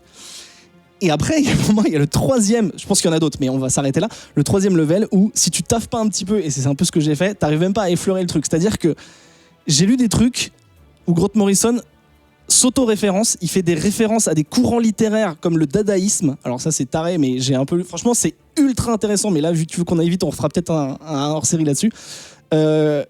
Qui est en fait un peu le courant, c'est un courant littéraire où un peu, c'est dans les années 15 je crois, 1915, où ils ont dit ok on va tout niquer, on s'en fout de la politique, on s'en fout du conventionnel, en artistique, en politique, en social. En fait c'est des punks, en fait c'est les gars, ils veulent, c'est fuck la police et on y va, tu vois. Et donc en gros, Grant Morrison il va prendre ces trucs là et il va prendre les personnages les plus bizarres de tout DC, enfin c'est Vertigo à l'époque, et il va exprimer son message. En gros, c'est comme une poésie, un poème que tu comprends pas. Bah, en fait, il y a un message derrière, c'est juste que si t'es pas sensible au truc ou que tu creuses pas, bah, tu peux pas effleurer le truc. Et donc, je pense que c'est pas une lecture facile, que ce soit Grant Morrison ou même Gérard Way dont on parlera tout à l'heure, mais je pense que ça a tellement de niveau de lecture que peut-être les gens les moins curieux vont juste passer à côté en se disant c'est de la merde ou je comprends pas. Et si tu fais l'extrême inverse, c'est-à-dire tu plonges dans le truc, tu vas te rendre compte qu'il y a énormément de références et énormément de messages dans ce truc-là. Et le premier message étant fuck, on s'exprime comme on veut. Je suis Grant Morrison, pas parce qu'il pète plus haut que son cul ou quoi, mais c'est juste, je m'exprime comme je veux. J'ai des personnages ultra complexes et ultra torturés, donc je vais les utiliser pour faire des trucs. Si là j'ai envie de mettre une rue qui parle et qui est consciente, bah je le fais. Tu vois, enfin, pardon. En gros, c'est ça, le maître mot, c'est de dire fuck les conventions. Est-on qui on a envie d'être, et tu vois il y a ce côté vraiment on est des artistes, même les lecteurs, tu vois, c'est voyez en ce que je crée, voyez ce que vous voulez voir, comprenez ce que vous voulez comprendre, attachez-vous aux persos qui vous ressemblent. Il y a vraiment ce message là, mais là vraiment ça m'arrange dans un sens parce qu'au bout d'un moment j'ai peur de dire des conneries et d'aller plus dans le theory crafting que dans l'analyse, mais je suis pas journaliste de toute façon, mais c'est juste moi le peu que j'ai lu de Doom Patrol de Grant Morrison et ce que j'en ai étudié ici et là sur internet ou lu des articles ou quoi, même de lui ou des interviews, c'est que c'est normal pour moi de pas comprendre. Ça peut être rebutant et moi des fois il y a des trucs où je me dis mais putain j'ai l'impression de passer à côté, ça me vénère. Et là tout est justifié, c'est-à-dire que même si j'ai pas compris 80% de ce que j'ai lu, j'ai envie de me plonger dedans, j'ai envie de décortiquer le truc. Alors je l'ai redit, c'est un pavé, mais voilà, il a changé. Il a pris la Doom Patrol, il a changé la donne en créant il a pris des personnages qui existaient, il en a fait vraiment les siens, et le créateur original de la Doom Patrol des années 60 a dit que Grant Morrison était le gars qui avait réussi à à mettre le doigt sur ce que lui voulait quand il a créé la Doom Patrol. C'est-à-dire que même lui-même n'a pas réussi, mais Grant Morrison a réussi. Du coup, moi, j'ai attaqué le Doom Patrol de Gerard Way. Et je vais essayer de parler vite, je vais essayer de faire comme Ben, du coup. Arrêtez de dire que je disais. Tu l'as dit. Gérard Way, qui a écrit donc, le Umbrella Academy dont je parlais tout à l'heure, qui pour moi est juste fabuleux, donc déjà ça part bien. C'est My Chemical Romance. Je vais essayer de vous raconter le début rapidement, de façon très hachée, vous allez voir. T'as une première case, t'as une course qui est gagnée par un bonhomme en moustache, t'as une ambulance qui est plantée avec un personnage à côté, t'as une espèce de bombe énorme, on pense à une bombe nucléaire avec écrit Grandma dessus, ensuite t'as une nana qui embrasse une sorte de givre, et t'arrives, tu vois une nana qui s'appelle visiblement Casey Brink, qui est en train de conduire à toute berzingue, et à l'arrière, donc on se rend compte que c'est une ambulance, son collègue Sam est en train de s'occuper d'un vieux monsieur, ils foncent, ils arrivent à l'hôpital, ils déposent le patient, et ensuite ils se font une petite pause, ils jouent à une partie de, je sais pas, de Space Invader ou un truc comme ça, pendant que son copain Sam, son collègue Sam mange un sandwich, il finit par jeter son sandwich à la poubelle. Son quoi? Son sandwich, son grec, son panini, je sais pas trop ce que c'est exactement. C'est un gyro sans vélo et c'est un grec en VF. Et là on arrive dans complètement autre chose, dans un style assez crayonné, d'ailleurs on change de style graphique, une sorte de ville futuriste, dans laquelle arrive une sorte de désert, il y a Robotman en capuche et tenue chelou qui défonce une sorte de révolution, il y a des espèces de givre. Il dit toutes les pages. Ouais, non mais il y a une raison à ça. Et d'un seul coup la poubelle explose. Rapport, on ne sait pas. On se trouve c'est clairement Robotman était dans le sandwich de Sam qui explose. C'est quand même pas anodin. C'est pas anodin, c'est déjà particulièrement choqué. On est vraiment à Doom Patrol. On continue, on est dans une espèce de baraque où un clodo qui s'appelle visiblement Ricardo, au nom de son petit matricule sur sa chemise, est en train de démonter une baraque brique par brique en criant Danny. Voilà. On a le chef qui nous joue une petite heure de musique, on sait pas trop ce qu'il fait là sur une page, et puis on revient à Casey et Sam avec leur super ambulance. Robotman qui arrive dans une espèce d'impasse, qui sort de l'impasse et qui sous les yeux de Sam et Casey se prend un énorme camion poubelle qui le démonte entièrement. Le camion poubelle visiblement est chargé de peluche. Normal. Puis on arrive à une sorte de conférence de réunion entre deux races extraterrestres, dont une race qui a tu vas revenir, tu comprends rien, c'est normal. Les autres ont des tronches complètement hexagonales et on passe comme ça d'univers en univers. Il se passe plein de choses. Casey ramène chez elle le Robotman complètement démonté. Ça lui pose pas de soucis. Elle voit son coloc qui est là, qui lui dit qu'est-ce que tu fais avec ce bordel. Bon, arrive une dame qui fait exploser son collègue. Ça lui pose pas de soucis. Et ça continue comme ça et ça continue. Et en fait, on est dans un univers complètement loufoque. Et moi, très sincèrement, ça m'a fait penser au moment où j'ai découvert pour la première fois Doctor Who, où on arrive dans un univers complètement loufoque où on comprend rien. Et t'es embarqué dans cet enchaînement d'histoires différentes, dans ce truc complètement fou de tu vas dans l'espace, tu vas dans des mondes rétrécis, tu vas à droite, à gauche, tout est illogique mais visiblement ça ne gêne personne. On fout le cerveau du Robotman dans du lait, bah oui, on peut dire que ça va se conserver comme ça. Et on a les origin story de plusieurs personnages, arrive donc Captain Négative, etc. Et très vite Negative Man, pardon. S'il te plaît, bah oui quand même. Arrive très rapidement l'ambulance qui s'avère être Danny, l'ambulance qui est à l'intérieur a un monde gigantesque type Disneyland. Si ça c'est pas une référence au Tardis, j'aimerais bien savoir ce que c'est. Oui, Danny the Street, je sais pas si c'est évité. Doctor Who c'est quoi, c'est les années 50? 60 je crois.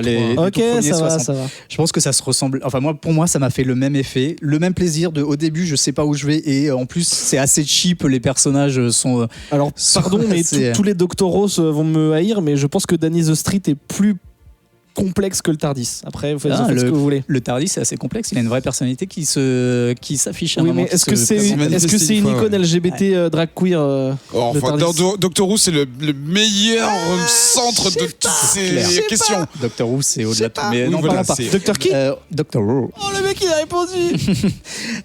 Et il y a même après, au-delà de tout ça, tout un côté méta. En fait, on se rend compte, je vais pas vous dire qui pour pas vous spoiler, mais il y a un des personnages qui en fait a été créé. Enfin, Danny crée tout un univers avec des vrais gens, parce qu'il s'est retrouvé seul à un moment.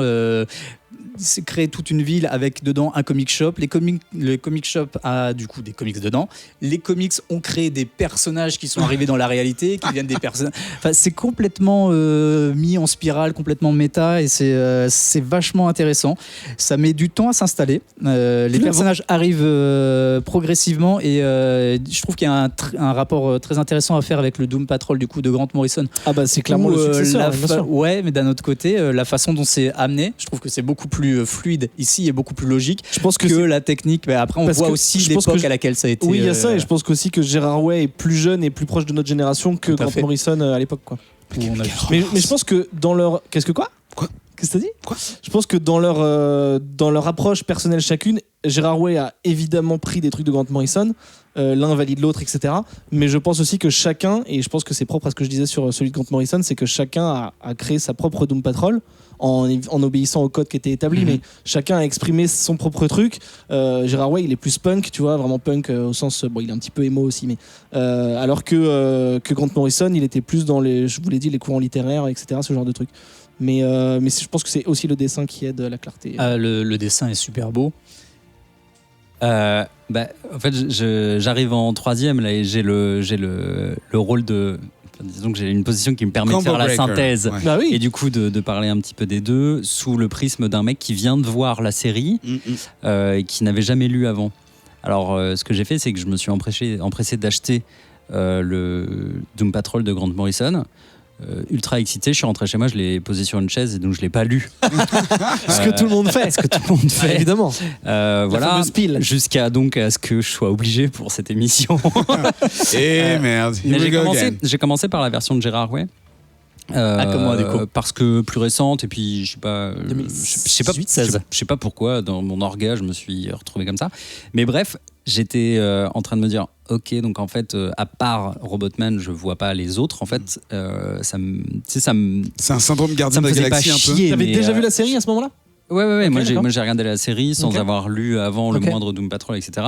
Je vous envoie l'émission 120 de Comics Outcast où on parle de la série avec beaucoup de cœur dans les yeux et beaucoup d'amour. Moi, c'est vraiment je pense que c'est une de mes séries de super-héros préférées. Je pense qu'elle est passée devant Légion assez facilement, et notamment pour les personnages, etc. Bref, je commence le Doom Patrol de Gérard Way. Graphiquement, c'est somptueux. Et en narration, c'est très très ambitieux.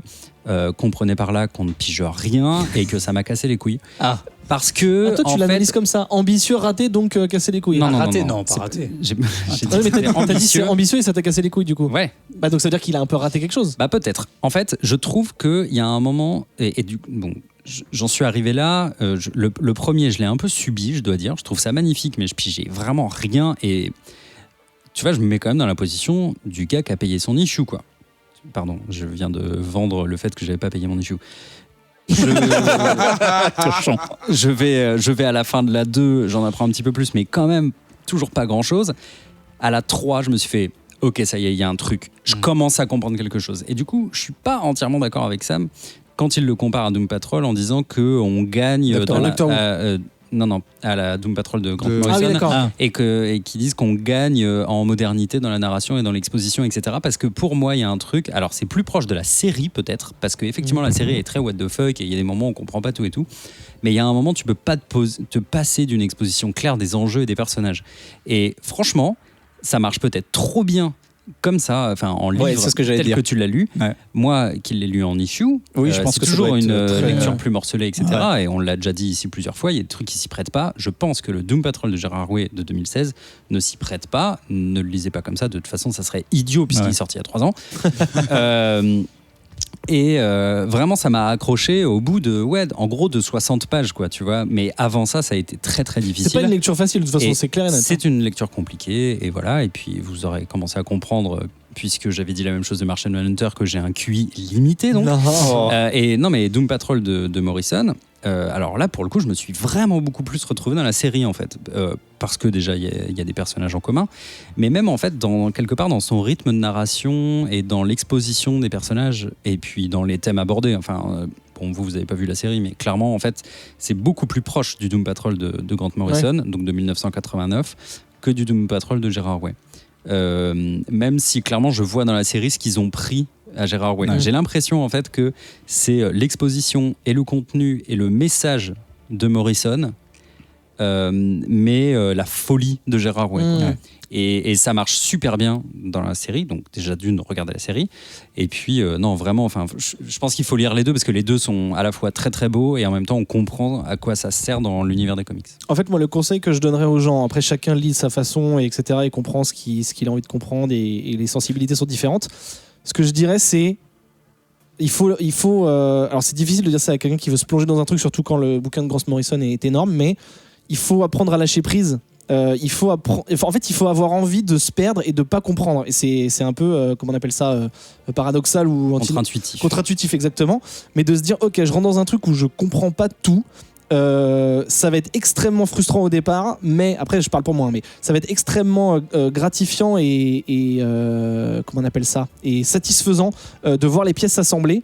Et au moment où tu diras ok, ça je décide de m'en foutre, mais c'est quand même kiffant de voir, je sais pas, un mec qui fait 4 immeubles de haut, ça je m'en suis foutu la dernière fois, mais maintenant je comprends pourquoi c'était là. En gros, il faut accepter d'être submergé pour à la fois voir les pièces du puzzle s'assembler et à la fois te dire ok, ça c'est juste du bizarre pour le plaisir du bizarre et parce que l'auteur a voulu exprimer un truc, etc. Et je pense que c'est difficile de faire cette distinction, mais qu'il faut pas forcément essayer. Faut juste se laisser emmener et se laisser porter par le truc. Et moi je pense qu'après, en fonction des sensibilités, les gens verront différents trucs et ça marche, que ce soit pour Morrison ou pour Doom Patrol. Pardon, j'ai oublié de dire un truc sur Morrison et que Gérard Way a repris. C'est au-delà du côté what the fuck et du côté bizarre, il y a évidemment un côté satirique, un côté hommage aussi, ça rejoint ce qu'on disait sur Jeff Lemire, un côté parodie. Il parodie énormément de personnages de comics de près ou de loin et on les reconnaît, donc c'est vraiment, en tout cas pour Morrison et repris par le punk Gérard Way, c'est un petit peu pas un doigt d'honneur parce que c'est un truc plutôt bienfaisant, mais c'est plutôt un fuck les comics, créons des nouvelles choses, et c'est exactement ce que dit Gérard Way dans son préface de Doom Patrol d'Urban Comics. Ouais, et dans le Gérard Way, j'ai vécu la même chose que tu racontes toi avec le Grant Morrison, c'est-à-dire clairement ce côté on est perdu, et puis mais ce que disait Adrien est très juste, hein, je pense qu'en issue ça doit être ultra chiant à lire parce qu'au début oui, j'étais perdu et moi j'en ai bouffé la 250 pages et j'ai l'impression que l'équipe elle est même pas encore montée, quoi. Donc ça prend son temps et ça raconte plein d'histoires, c'est assez fou, et puis faut prendre son temps, faut se laisser mener par la petite barque et puis on prend beaucoup de plaisir. C'est vrai que ce serait marrant de savoir pourquoi ils décident de le sortir en issue au-delà du commercial, parce qu'ils pourraient dire ok, bah en fait on le taffe et on le sort en TPP direct, tu vois. Je sais pas quel est le truc, parce qu'effectivement là ça marche bien sur le marché américain. Oui, ça marche, mais effectivement là c'est pour un gars comme Gérard Way qui a créé son propre label et qui veut vraiment créer des nouvelles choses. C'est vrai que comme on l'analyse Adrien, et je suis assez d'accord, c'est bizarre de se dire on va le sortir en issue, qui est un peu pas un coup de pied, pas une balle dans le pied, mais presque, tu vois. Ouais, ça n'a pas de grand sens en termes de plaisir. Et pardon pour dire un dernier truc pour ma part, je comprends complètement pourquoi Gérard Way a donné cette teinte à son label Young Animals, comme tu disais tout à l'heure, d'être soi-même, genre fuck la société, on peut être différent et vivre dedans, parce que Doom Patrol est une ode, celui de Morrison est une ode à la différence et à être soi-même et à exister. Je veux dire, on peut être les freaks, on peut être les broken, on peut être, tu vois, les différents et être des gens grands. Et voilà, il le fait dans son Doom Patrol, mais il le fait au global dans toute son œuvre. Ben, tu voulais ajouter quelque chose ? Oui, non, juste je vous renvoie au Comics Outcast numéro 83 dans lequel on a fait un dossier sur le label de Gérard Way qui s'appelle DC Young Animal, et qui a d'autres séries. Il y a des séries qui sont arrêtées, mais Doom Patrol fait partie du survivant qui continue, et je pense qu'il y aura d'autres trucs avec des nouveaux auteurs qui vont un petit peu essayer de faire des trucs différents, parce que c'est le but de ce label. Je rajoute ça en fait au conducteur pour le mettre, parce que j'avais pas mis que c'est Young Animal. Voilà, donc effectivement, donc là on a vu deux versions Doom Patrol, toutes les deux sorties en VF chez Urban Comics, merci. Donc la version de Morrison, la plus ancienne, 1989, c'est chez Urban DC Vertigo. Et celle de 2015 16, ouais. C'est pareil, c'est chez Urban. Les deux sortent à la même date, le 11 octobre. Et d'ailleurs, deux beaux volumes. Et d'ailleurs, excuse-moi Eric, une dernière chose. Attends, on n'est pas le 11 octobre là. Ça sort le 11 octobre. C'est pas encore sorti. Ouais. Scrutez un petit peu les réseaux sociaux, le Patreon également, on en reparlera tout à l'heure, mais il y aura possiblement un concours pour gagner ce genre de petites choses. Oh, arrête de pas spoiler. Il y aura un concours, bordel de merde. Bah, le mec a spoilé, et c'est grosse chose. On se retrouve dans un instant pour parler d'un homme masqué contre un fantôme masqué qui va peut-être faire un bal, machin. À tout de suite. Bal ? Il n'y a pas de bal. Oh ouais. Troisième partie de ce 127e numéro. Qu'est-ce que t'as dit, Ben ? La compagnie créole. Ok. C'est le bal masqué. Ouais. Ils disent ok. Non, oh ouais, non. Non, ouais. Oui, mais c'est devant les. Ça me va. Ouais. Troisième partie de ce 127e numéro de Comics Outcast. Toujours avec le chroniqueur et le réalisateur autour de la balle que table pour parler les enfants de la balle. Pour parler animation, et vous savez l'habitude on vous parle d'animation relativement récente qui sont pas ma boule. Pour certains, mais en fait apparemment ils sont en train de lever up le game, mais on en a pas mal à regarder. Du coup on est revenu en arrière en attendant que Parfois, c'est il est mortement en arrière. Ça fait 3 jours qu'il est mort ton chien. C'est ce que t'as dit? Ah merde putain. La connexion, tout ça. Un dessin animé de 1993, comme on le disait, oh là là, j'ai faim, c'est pas vrai, disait dans le sommaire Batman contre le fantôme masqué, et tu nous as même fait l'honneur de rapporter la VHS. Et le DVD de Sam. En hommage à notre man. Et le DVD aussi, qui n'est pas la même couverture. Pourquoi, s'il te plaît? Alors, parce que je dois bien admettre que j'ai découvert ça ce matin. Alors, on arrête ce HLB, tu n'as pas rembobiné la VHS. Eh ben non, tu dégages. parce que j'ai plus de magnétoscope pour la rembobiner. Bah oui, parce que j'ai la cassette VHS, sans doute la première VHS que j'ai achetée réellement en 93. Moi, je me rappelle très bien quand j'étais gamin, mes potes qui me disaient Ouah, vous avez vu, ils annoncent, ça va arriver, la série animée Batman. Alors comment ils savaient déjà? C'était en 92. Je sais pas, certainement un Télé Loisirs ou un Téléstar. Je sais quelque chose de ce genre. Le résumé de derrière la cassette tu vas trouver ça horrible, Eric, parce que ça finit par. Non mais me dis pas. Une histoire qui vous tient en haleine jusqu'au dénouement final. Et c'est vrai qu'un dénouement du milieu. Dénouement du début.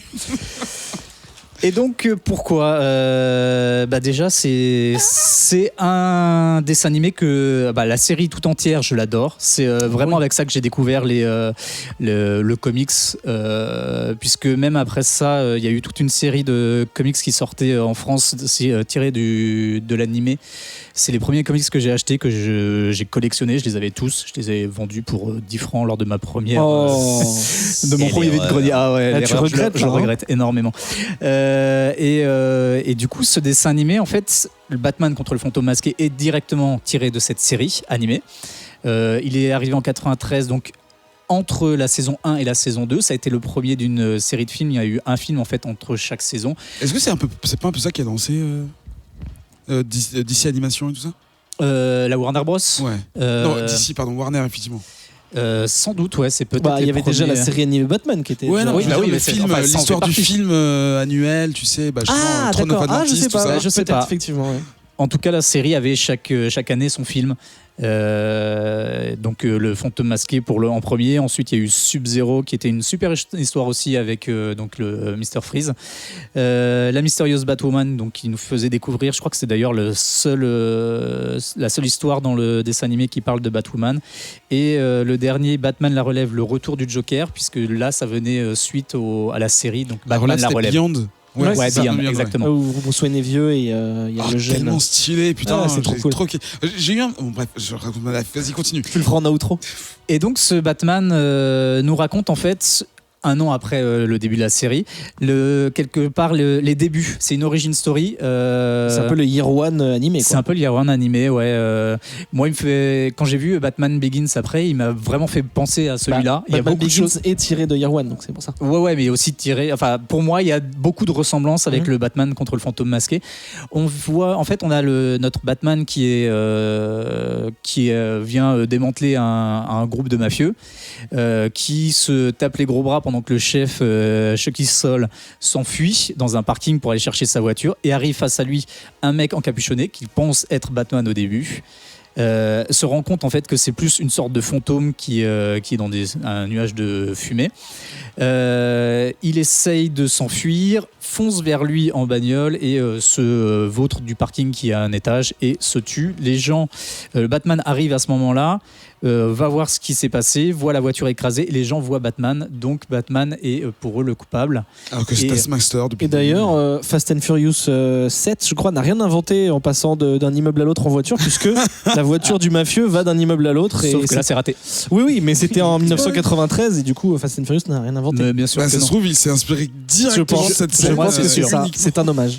S'ensuit du coup toute une histoire en fait, et en parallèle les tout débuts de Batman en fait, notre Bruce Wayne qui fait ses premières armes en commençant par se déguiser exactement comme dans le Batman Begins avec une tenue une sorte de paramilitaire et qui essaie de les combattre et qui se rend compte que ça se passe plutôt bien, mais il y a un truc qui cloche, il n'arrive pas à leur faire peur en arrivant et il faut qu'il débloque un truc. Et il y a ce passage en fait très particulier, c'est en fait le moment où Batman a failli Bruce Wayne a failli ne jamais devenir Batman, ne jamais se lancer dans cette croisade parce qu'il rencontre quelqu'un, il rencontre Andrea Beaumont, quelqu'un qui est dans sa fac et qui découvre en allant rendre visite à ses parents au cimetière, et juste à côté de la tombe de ses parents, il y a la tombe de cette jeune fille, enfin la tombe de la mère de cette jeune fille qui est en train de lui parler et qui du coup font leur rencontre comme ça. Et voilà. En gros, on a un petit peu là les origines de ce Batman et pourquoi en fait c'est un peu le seul moment dans l'histoire de l'animé où il va être un peu heureux et où on va croire qu'il va pouvoir s'en sortir.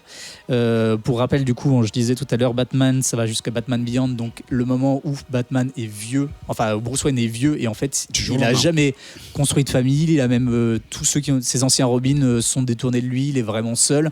Il y a eu aucune rédemption, il y a une vie assez dramatique en fait sur ce personnage.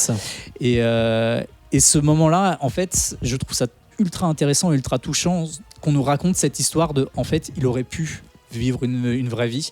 Et il y a ces mafieux, donc les mafieux qui vont mourir les uns après les autres dans le temps réel, qui en fait étaient un groupe de méchants dans le passé et qui s'en prennent du coup à la famille donc d'Andrea Beaumont, qui va la pousser à fuir, et parmi eux d'ailleurs Jack Napier qui deviendra le Joker. Est-ce qu'on n'avait pas déjà dit que le nom, effectivement, si on en a parlé, venait de l'anime. Mais c'est pas son nom dans le dessin animé.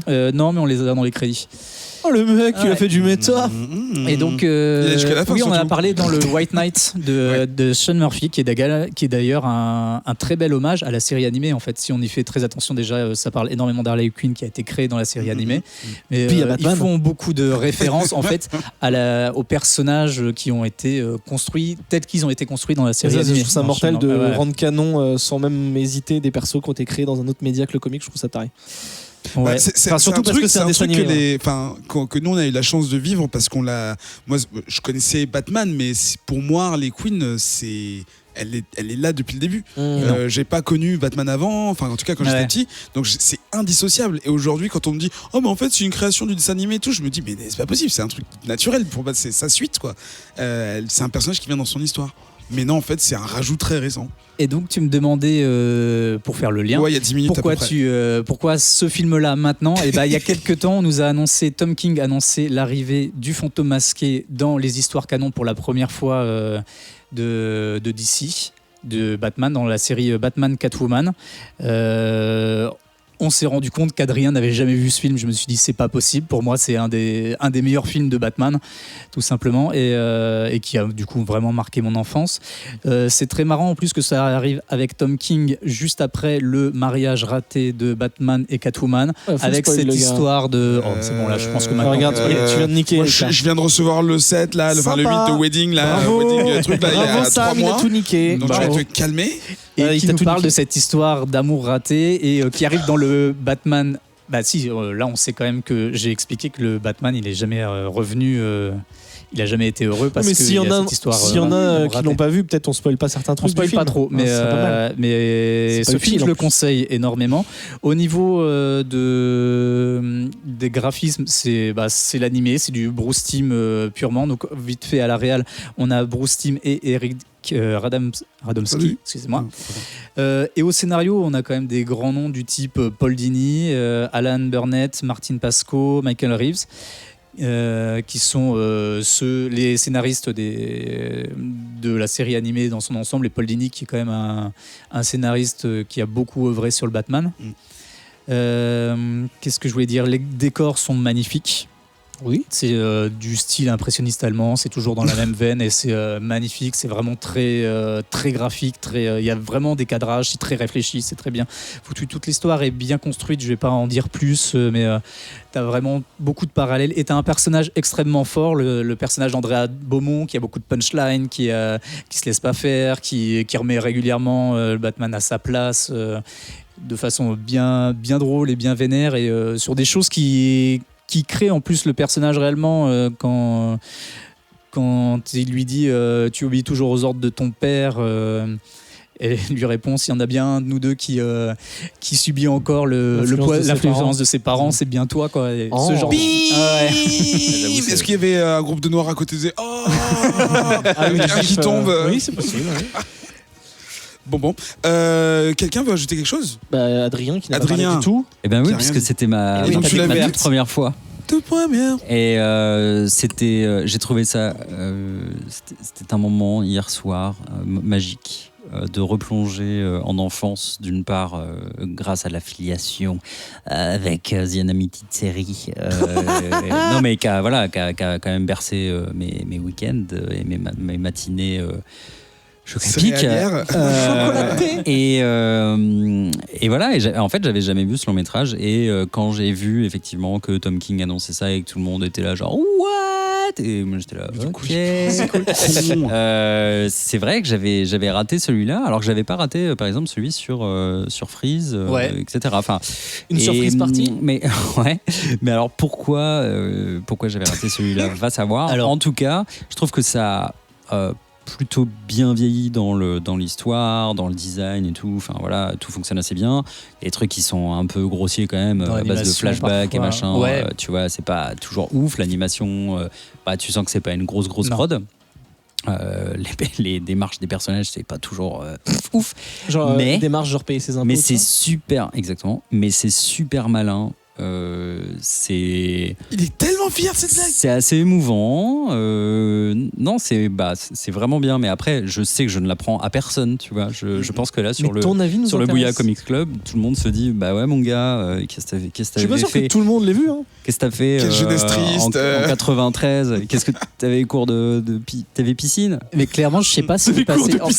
En fait, la série animée de mémoire, elle passait sur France 3, les Minicums et tout ça. Le film, je sais qu'il a été diffusé pour la première fois sur Canal+.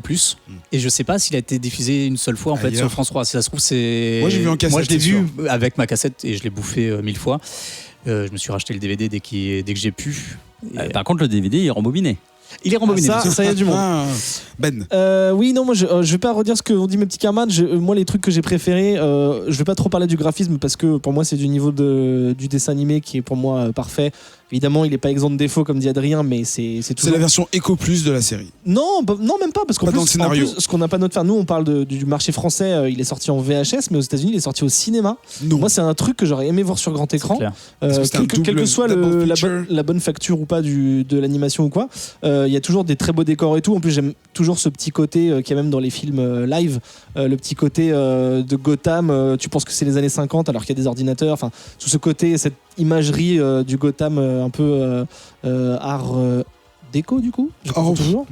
L'autre qui parle de l'impressionniste allemand, tu sais pas? Ça marche aussi. Si, pas art nouveau, mais art déco. Oui, art déco aussi. Très donc ça, rien à dire là-dessus. On aura quand même parlé, art déco, impressionnisme allemand et tataïsme ce soir. Tataïsme, c'est tataillé. Et voilà, tu sais, il casse tout.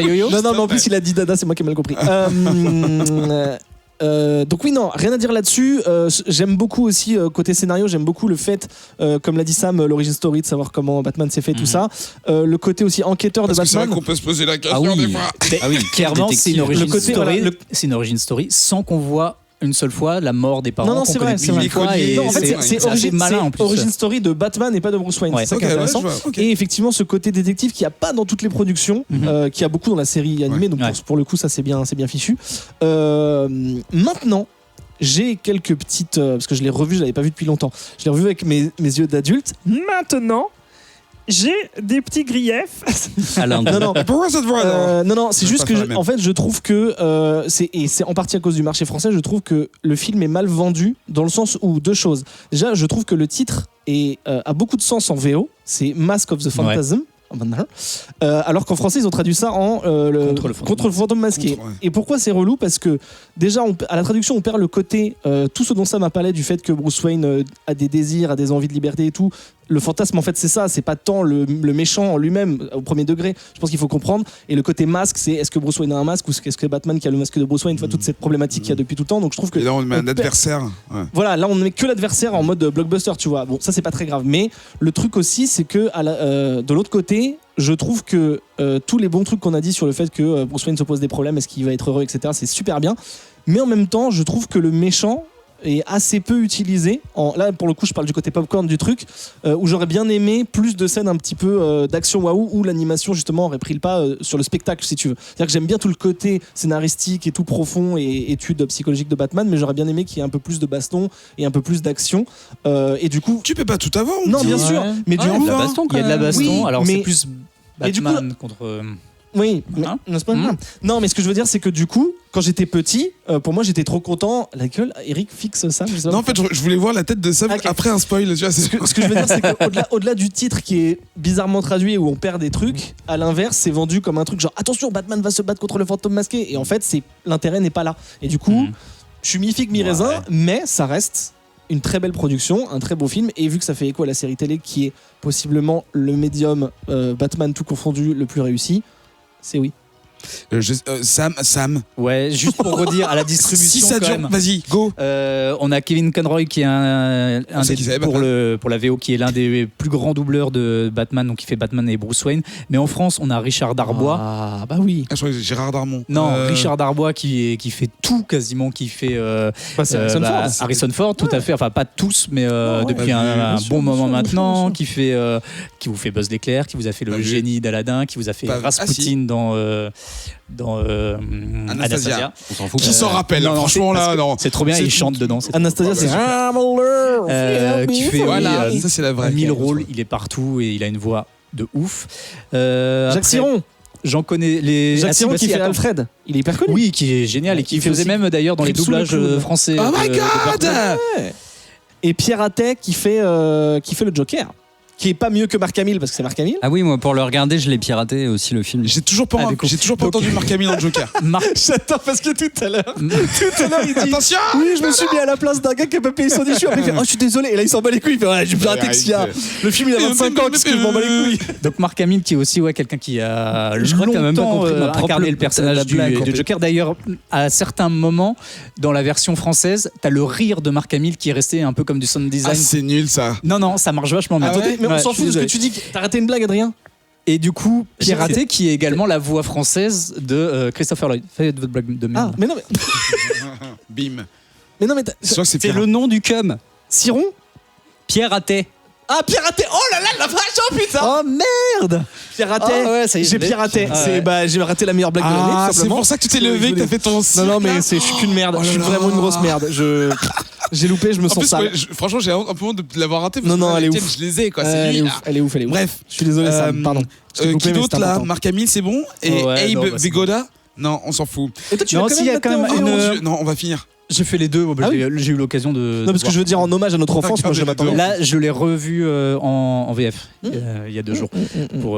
Si, il y a une différence quand même qui est pas anodine, c'est sur le personnage, sur le doubleur en fait, qui joue le fantôme masqué.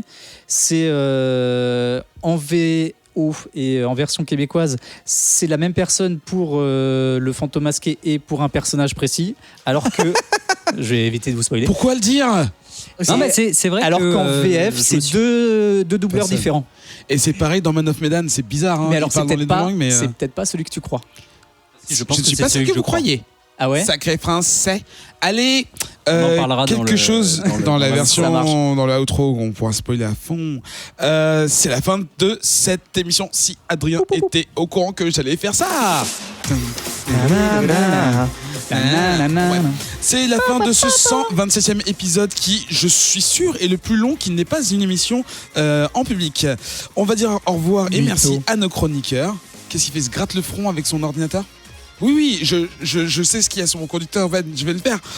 Merci aux chroniqueurs, on va dire merci à Sam. Merci Eric. Merci à Ben. Oh bah écoutez, je vous en supplie. Merci à Adrien. Oui, merci à vous. On va remercier les auditeurs aussi de nous Merci écouter. les auditeurs. Ainsi que les auditrices. Oui, et les auditrices. Et on va remercier 2 personnes spécialement aujourd'hui. On va remercier JP Merci, et JP. Paul Gara, qui sont les 2 récents backers. C'est pas comme ça qu'on dit. Oh bah Patronautes. les patronautes. Ouais. Alors, support, c'est aider en anglais. Soutenir, c'est soutenir. Oui, mais en ils nous français. supportent aussi vu qu'on fait des blagues de merde. Voilà.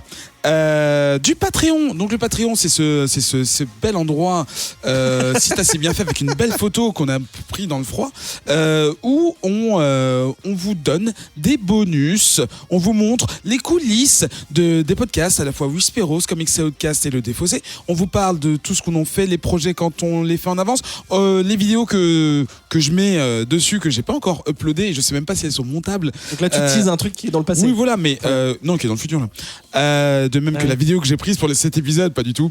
Et des jeux, qu'est-ce qu'on gagne? Qu'est-ce que les patronautes, les personnes qui donc nous aident à développer notre label et Un en collectif, nous équiper plutôt. un petit peu et à faire en sorte d'avoir tout de bien, notre collectif. Tout de ben.